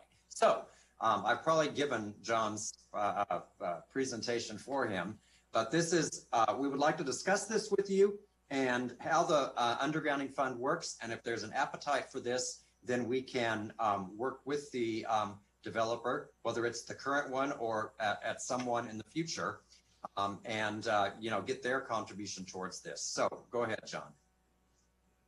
Thank you, City Manager, Mayor, Mayor Pro Tem, fellow council members. And Charlie really explained the nuts and bolts of this. So I'm going to kind of, next slide, please. I'll go through slides fairly quick. The power poles he's talking about, if you look on the screen, they're the ones on the south side across from Trader Joe's. And this is a westerly view. Next slide, please. And that's on East Palm Canyon. What is the MUP? If you look in Municipal Code 8.30.060, underground fees, it established a fee. We collect 15 cents per square foot of total floor area under roof. I will emphasize that fee is old, needs to be updated. And in our second phase of looking at developer impact fees, that'll be looked at. But notwithstanding, that's not what we're here to talk about today. It's collected by the building department. And the fee is collected to further city of undergrounding efforts. Basis of the fee is a priority project list. This list started in 90, and it was updated recently in 2017. Next slide, please. So just to let you know, in the municipal code, I highlighted, the city shall prepare and amend from time to time the master undergrounding plan. And what it does is looks at community and regional transmission lines. The fee amount shall be approximate to the cost of underground all lines designated in the MUP. And these are the ones that are designated in a master list. So next slide, please. So this is Exhibit A of that project priority master list, so to speak. And you can see there's 34 projects on there. It was 32, there was 2 added. Next slide, please. So 1 and 2 were put in there to basically work with development that was occurring at the time. And if we had a lot of time, we'd be working and massaging this a lot. But priority 1 really talks about the lines on the 5 acres across the street. We felt those are strategic, and that's in there as a project when that developer goes ahead. Number 2 was set up to do lines on the North Alley, west of Dade Farm, Ramon Road. If you know, those specific plans have an alley behind them in lines. The developers have been doing them themselves, so we haven't had to expend any funds on that. Highway 111, the Elks area is specifically the area we're talking about. It was always a highly prioritized area. Next slide, please. So as Charlie stated, the developer of this area is looking at the project. He doesn't know if he's going forward or not. They're interested in what we're doing tonight. But he approached us. I asked him, how many poles they're going to need to move, and they said 2 to 3 poles.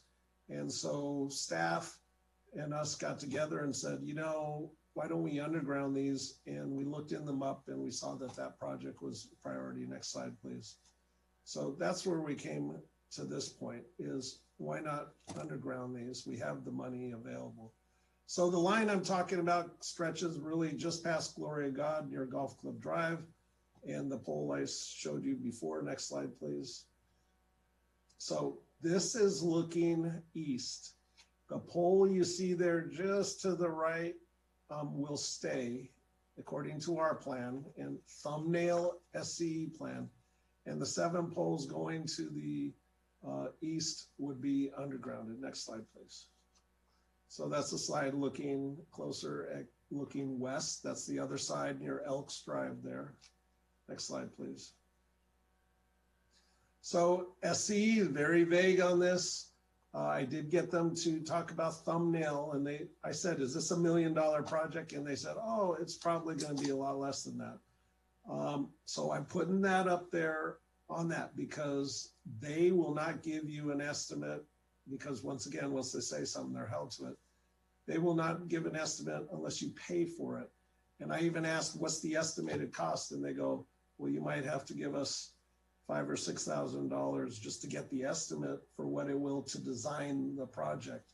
So we're in that vague area here, but no matter what, it will need to be done. So the city will have to expend the cost for design, and SCE just gives me vague numbers unless we're firm and we want to do it. It falls under a Title 20 relocation. Next slide, please. So our options are to proceed with the design with SCE using MUP funds, and there's approximately $2 million in the MUP fund. And if we proceeded with design, we would come with you with the expenditure, what that expenditure would be. That Edison gives us a firm price for the authorization to use those funds. Another option is proceed with the project in conjunction with the developer, providing his cost of relocation as his participation or the developer's participation. The developer is on the fence if the project even pencils out for him, irregardless of what we're doing. His project just kind of focused us in this area that it's a good use of the MUP funds and they're there and we should be using them. And/or we proceed with the project before any development occurs, and whoever develops the property, we would have a predetermined relocation cost, and whoever develops property would have to pay that fee. And if we did widening in their favor, we may be able to offset that cost too that they would do. But we'd have to look into those specific details. Those are your discussion points. I want to bring up another item. Next slide, please. And this probably more is something that was applicable on what we talked about for undergrounding at the last city council meeting. And this is on me because I always thought this really dealt with the MUP and the major transmission lines. But when I further read into the code, it really covers everything, even local lines. But what it does is, notwithstanding our conversation before, it does give the council, and on the lower highlighted area, the ability to grant a waiver and may impose a reasonable condition in charge. That these in lieu fees for any undergrounding that's offset or considered a hardship, they can be deposited in the master undergrounding fund. So with that, I'll leave that to your discussion, Mr. Mayor, if you may, and I'll answer any questions. Thank you. Well, that is a very interesting twist. So before we get into council questions, are there any members of the public who wish to speak on this matter? And if there are, if you would please indicate so that the clerk can see you and move you over. I see no hands raised at this time, Mayor. All right, thank you. Then we return it back to the council for questions and discussion. Council Member Ross. Good evening, Director Correll. How are you? I'm well, thank you. I'm staying warm. Probably tired. Well, yeah, you're in a park. Look out for those dogs. All right. So when was this MUP municipal code written? 1990, I believe. And it indicates council should meet annually to review what's actually happened. Have they ever met to go over the MUP list? I do not know what happened prior to my tenure here, which was 7 years ago, but the only time we met, we've had study sessions on it. And then 2 years ago, when we did that change in the ordinance or the master list, it was discussed thoroughly. Okay, great.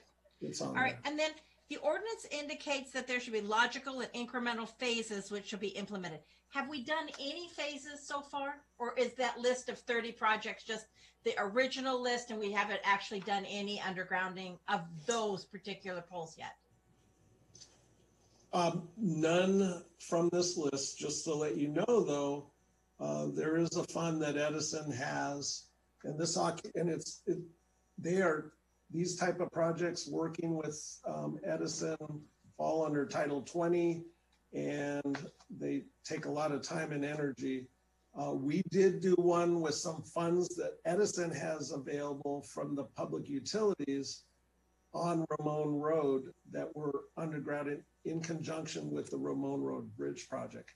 But particular to this MUP, we've we've looked at it in the past few years on the priority list as working with strategic development, such as this project, that these are areas we'd want to focus in on and not use the money in a lot of other areas in conjunction with these developments that are here. Agreed. So what I stated on the 5 acres across the street, we spent a lot of time on that, and we identified that's a good project. It'll work with the developer who's willing to participate, and it offsets them from relocating poles when we can accomplish, with a little help with the developers, a bigger project in undergrounding the poles. So piggybacking off of that, is there any SCE money that could be put into this project? No, the reason is when we did the Ramon Road project, and this was vetted by the city council in a series of 3 council meetings, 1 study session and 2 meetings to approve it. We pre-borrowed out 5 years, which you can do to get these 4 poles on Ramon Road underground, and they were all high voltage. There were 4 or 5 poles, if I recall. So we're about 2 years out from paying off that so-called debt, and then waiting for the fund to accumulate. Okay, I get you. All right, so if the property, perhaps potential owners that want to do this, potential developers, what would that 15 cent per foot of the project they're looking at equate to? Not understanding the specifics. How many square feet are they wanting to develop? From the developer standpoint, and the way it would be if the developer relocated his poles and contributed to our MUP undergrounding, his fees would be waived. We don't know what his square footage, we have a general idea of the square footage of, it's a gas station. I think it's 4,500 feet, but they haven't honed it down to exactly what's going to happen there because they're looking at the street widening, the driveways and all that. Yeah, and 4,500 feet, and 4,500 feet at 15 cents, would hardly take you to a good dinner. So, No, but they're 200 or they're 90 to 200. We don't even know the cost of the relocating those poles will be a significant contribution. Absolutely, it would be a huge contribution. Yeah, it would be a huge contribution. Okay, so just a couple more questions. If you undergrounded those poles, would they still be dual low high voltage services?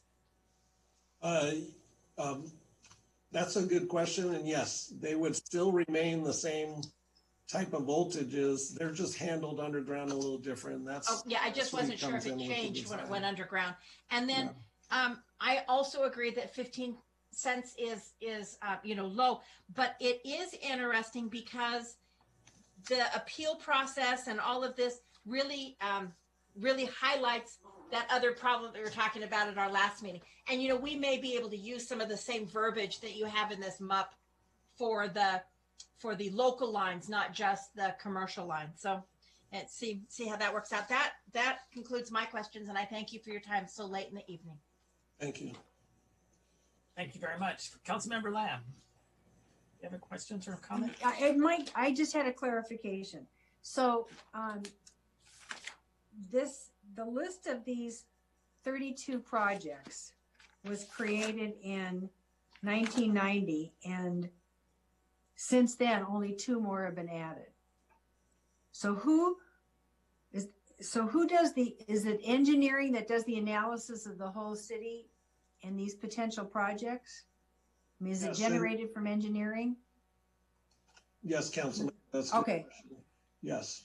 Okay.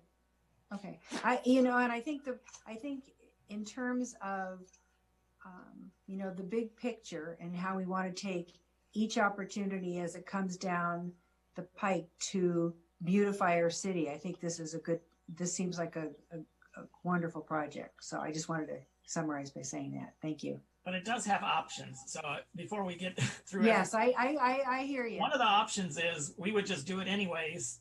Go ahead and pay for it and do it anyways. But one of the options is, well, yeah, if it's going to get developed and they're going to move the poles, then we should certainly do it in conjunction with them. Do you have an opinion whether both are great, or one's better than the other, or one's not so good? Who are you directing that question to? Directing that to the council, because as they're saying that they approve of it, they probably need to really say, well, what part of it do you approve of? Do you approve of the whole thing, or if they decide, even if the developer passes and it still stays vacant, do you still approve the city just going forward with it now on our own and then hoping to recoup down the road? Or I don't really know at this point. I think that the developer that he generated this interest in it provides an opportunity for us to look at it and consider it. But I just know that area in there could really need some help, really use some help. And that if this is a project that's going to beautify our city in just this section, why not take advantage of it now that it's been brought to our attention? So I don't know, I'm sure the other council have their opinions about it too. And I'm open to all that, but I traipse by there all the time. So I know that's an area that needs love and care. So I'll go back to you, Councilmember Ross, before we go forward. Did you have an opinion about or any thoughts? I have a basic opinion, but I think it could be swayed. I'd like to hear Director Corella come back with more formal information. I believe that we should spend the $4,000 or $5,000 to get the SCE actual quote, because until we really know, we don't really know. And so, I think that's kind of where I am. And then if the developer doesn't go through, I just don't think we have any time crunch. We have time to think about it, plan it, finance it, however we can take care of it. If the developer wants to go through with it and, it's something that we can pay for out of the MUP fund, I'm possibly leaning that direction, but we need a little bit more information. If it comes back at more than $1 million, it's probably a no. All right, sounds good. Thank you. Councilmember Carnevale, did you have questions or comments? Pretty much comment to piggyback on what you asked, whether the developer comes in or doesn't come in. That's the entry to Cathedral City, leaving Palm Springs, coming into Cathedral City. I think it's really important to have it looking good when you come into our city. And having these 7 poles removed, whether the developer stays or not, without a doubt, I would be for moving forward with having these poles removed. The money's there. John Corella said that SCE estimated under $1 million. We have $2 million there, and I think it's a win-win situation for the city. It's a beautiful area. You got the church there. Then, of course, you got the shopping center across the street. The Target, so it gives the city a good image. especially people coming into our city from visiting Palm Springs to come to our casino. I think it's important that our corridor does look good, and this would only be a plus for the city. I agree with Council Member Ross. Spend the 5K, see what it would cost, and even if it's a little bit more than $1 million, I say go ahead and do it. I think it's that important for our city and its image. Thank you. Thank you. Mayor Pro Tem, did you have questions or comments? Yes, I did, Mayor. Thank you for that. Now, John, out of the, I believe is it 9 poles? 7 poles that need to be underground. How many of those poles would actually be the responsibility of the developer if that's the case?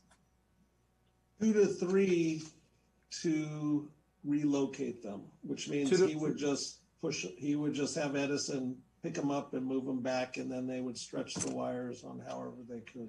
So for clarification, 2 to 3 and then plus 7 are ours, is what the staff report said. No, right? 2 to 3 includes, in toto, there's 7 there. He would be affecting 2 to 3.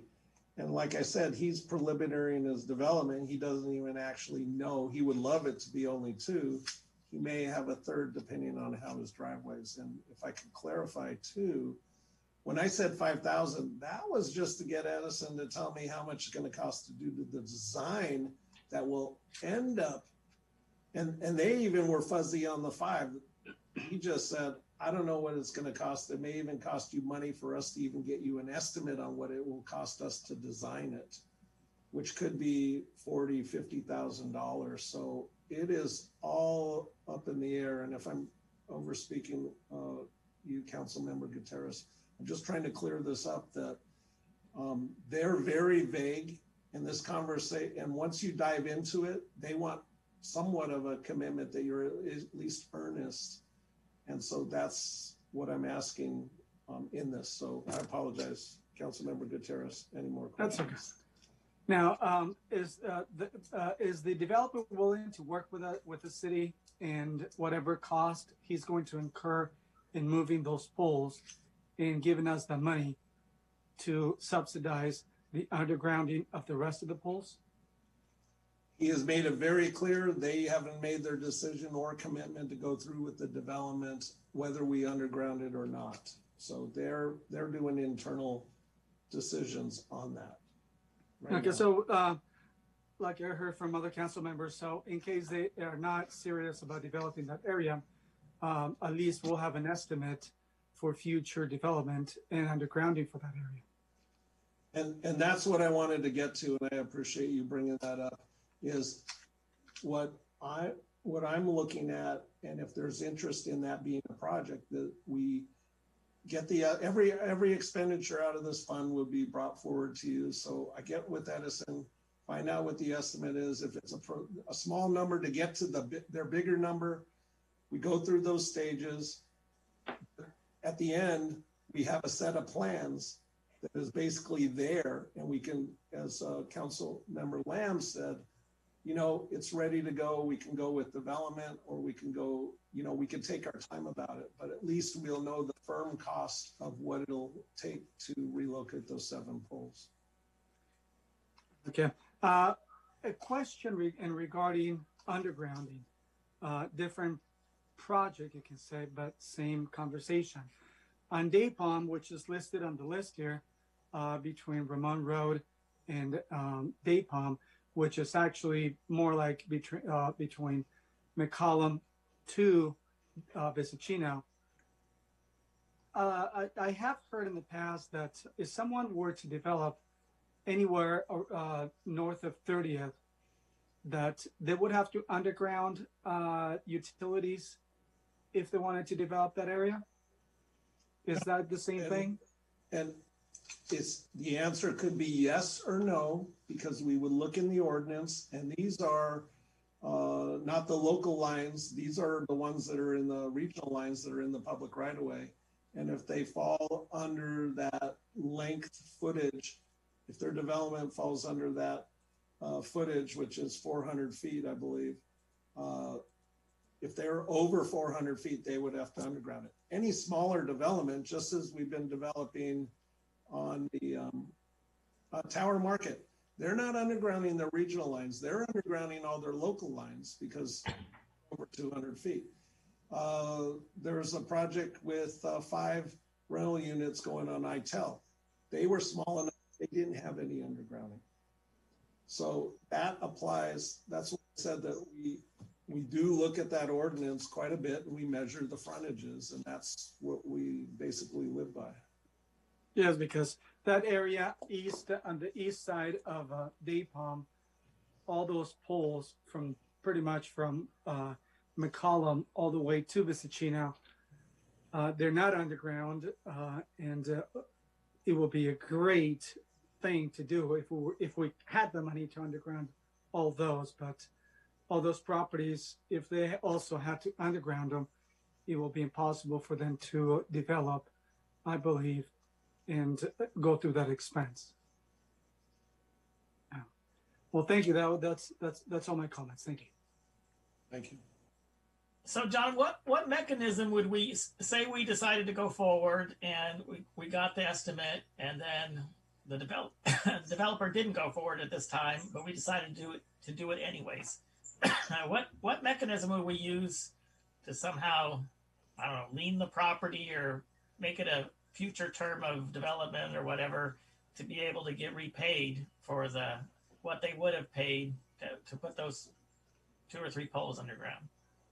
I hear you, and that's where we work with the city attorney on. There are some cases where you can actually do that when you're doing area-wide improvement, but we'll have to see how the ordinance was set up and if that's that was possible. The part I'm not clear of, because it kind of sounds like, well, we might go ahead and do it anyways, and then we would just remember, and then we would make them pay us in the future, and that sounds to me like it probably wouldn't really ever happen.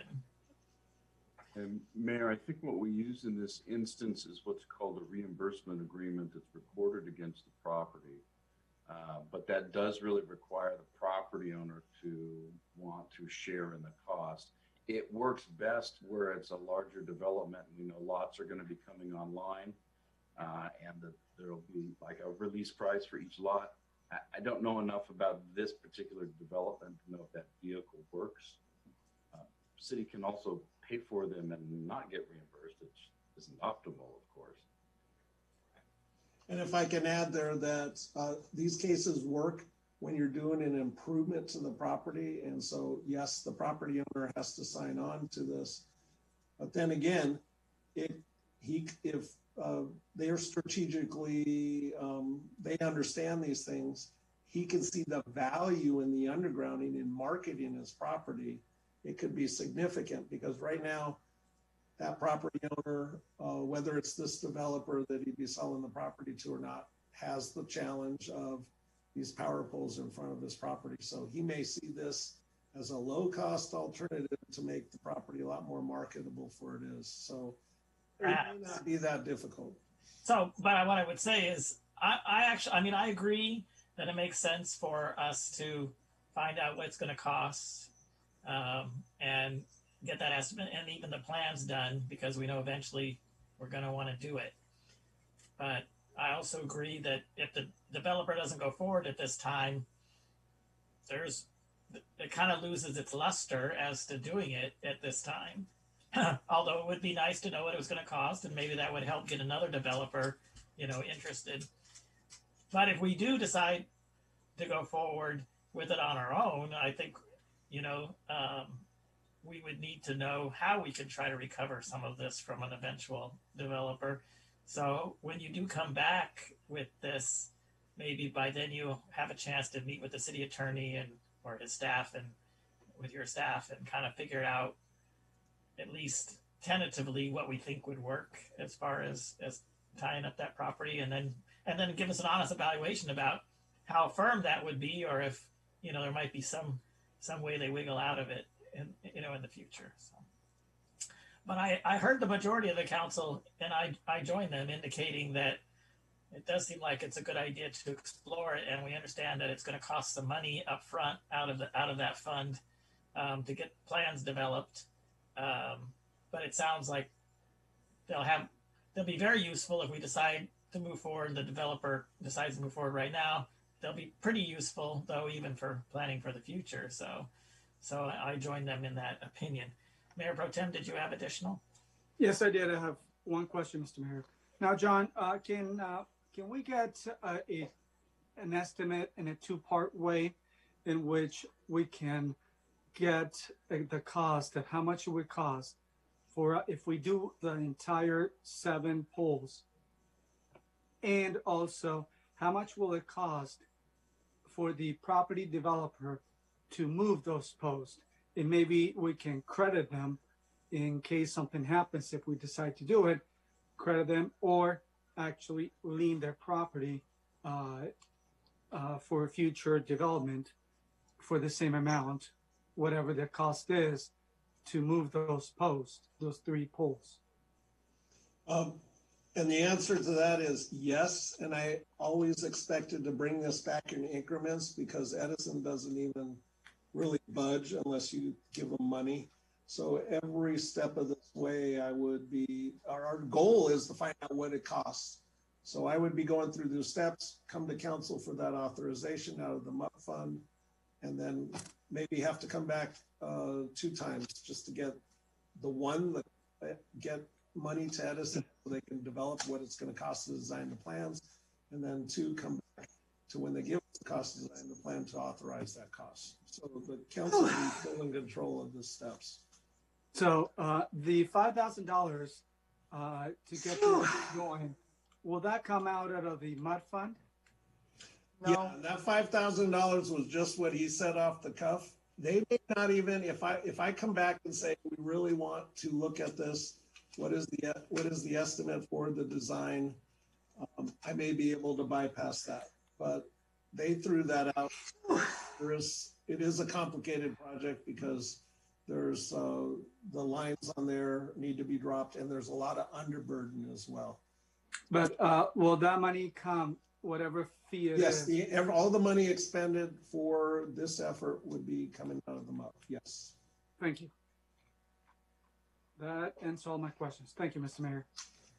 All right, thank you. Anyone else? Mr. City Manager, do you feel like you have enough? Yes, I do. And the next step is there will be an item before you to authorize the expenditure to get that done. All right. The estimate. Thank you very much. And as far as the new find is, as far as it deals with our other issue that I know is coming back to us about the local lines, hopefully we'll get a full review at that time, and that may go a long ways towards answering that issue. So thank you for finding that. All right. Well, we're at the home stretch, everyone. Here we're right down to the end. We've finished our closed session, or at least to the point where we made a decision to put it off any further discussion for till our next meeting. So we are done there. And so if there's nothing else for the good of the cause, then we will stand adjourned. So thank you very much. And remember, we do have our meeting bright and early, 8 a.m. on Saturday for goal setting. Thank you. We'll see Good night, everyone. See you.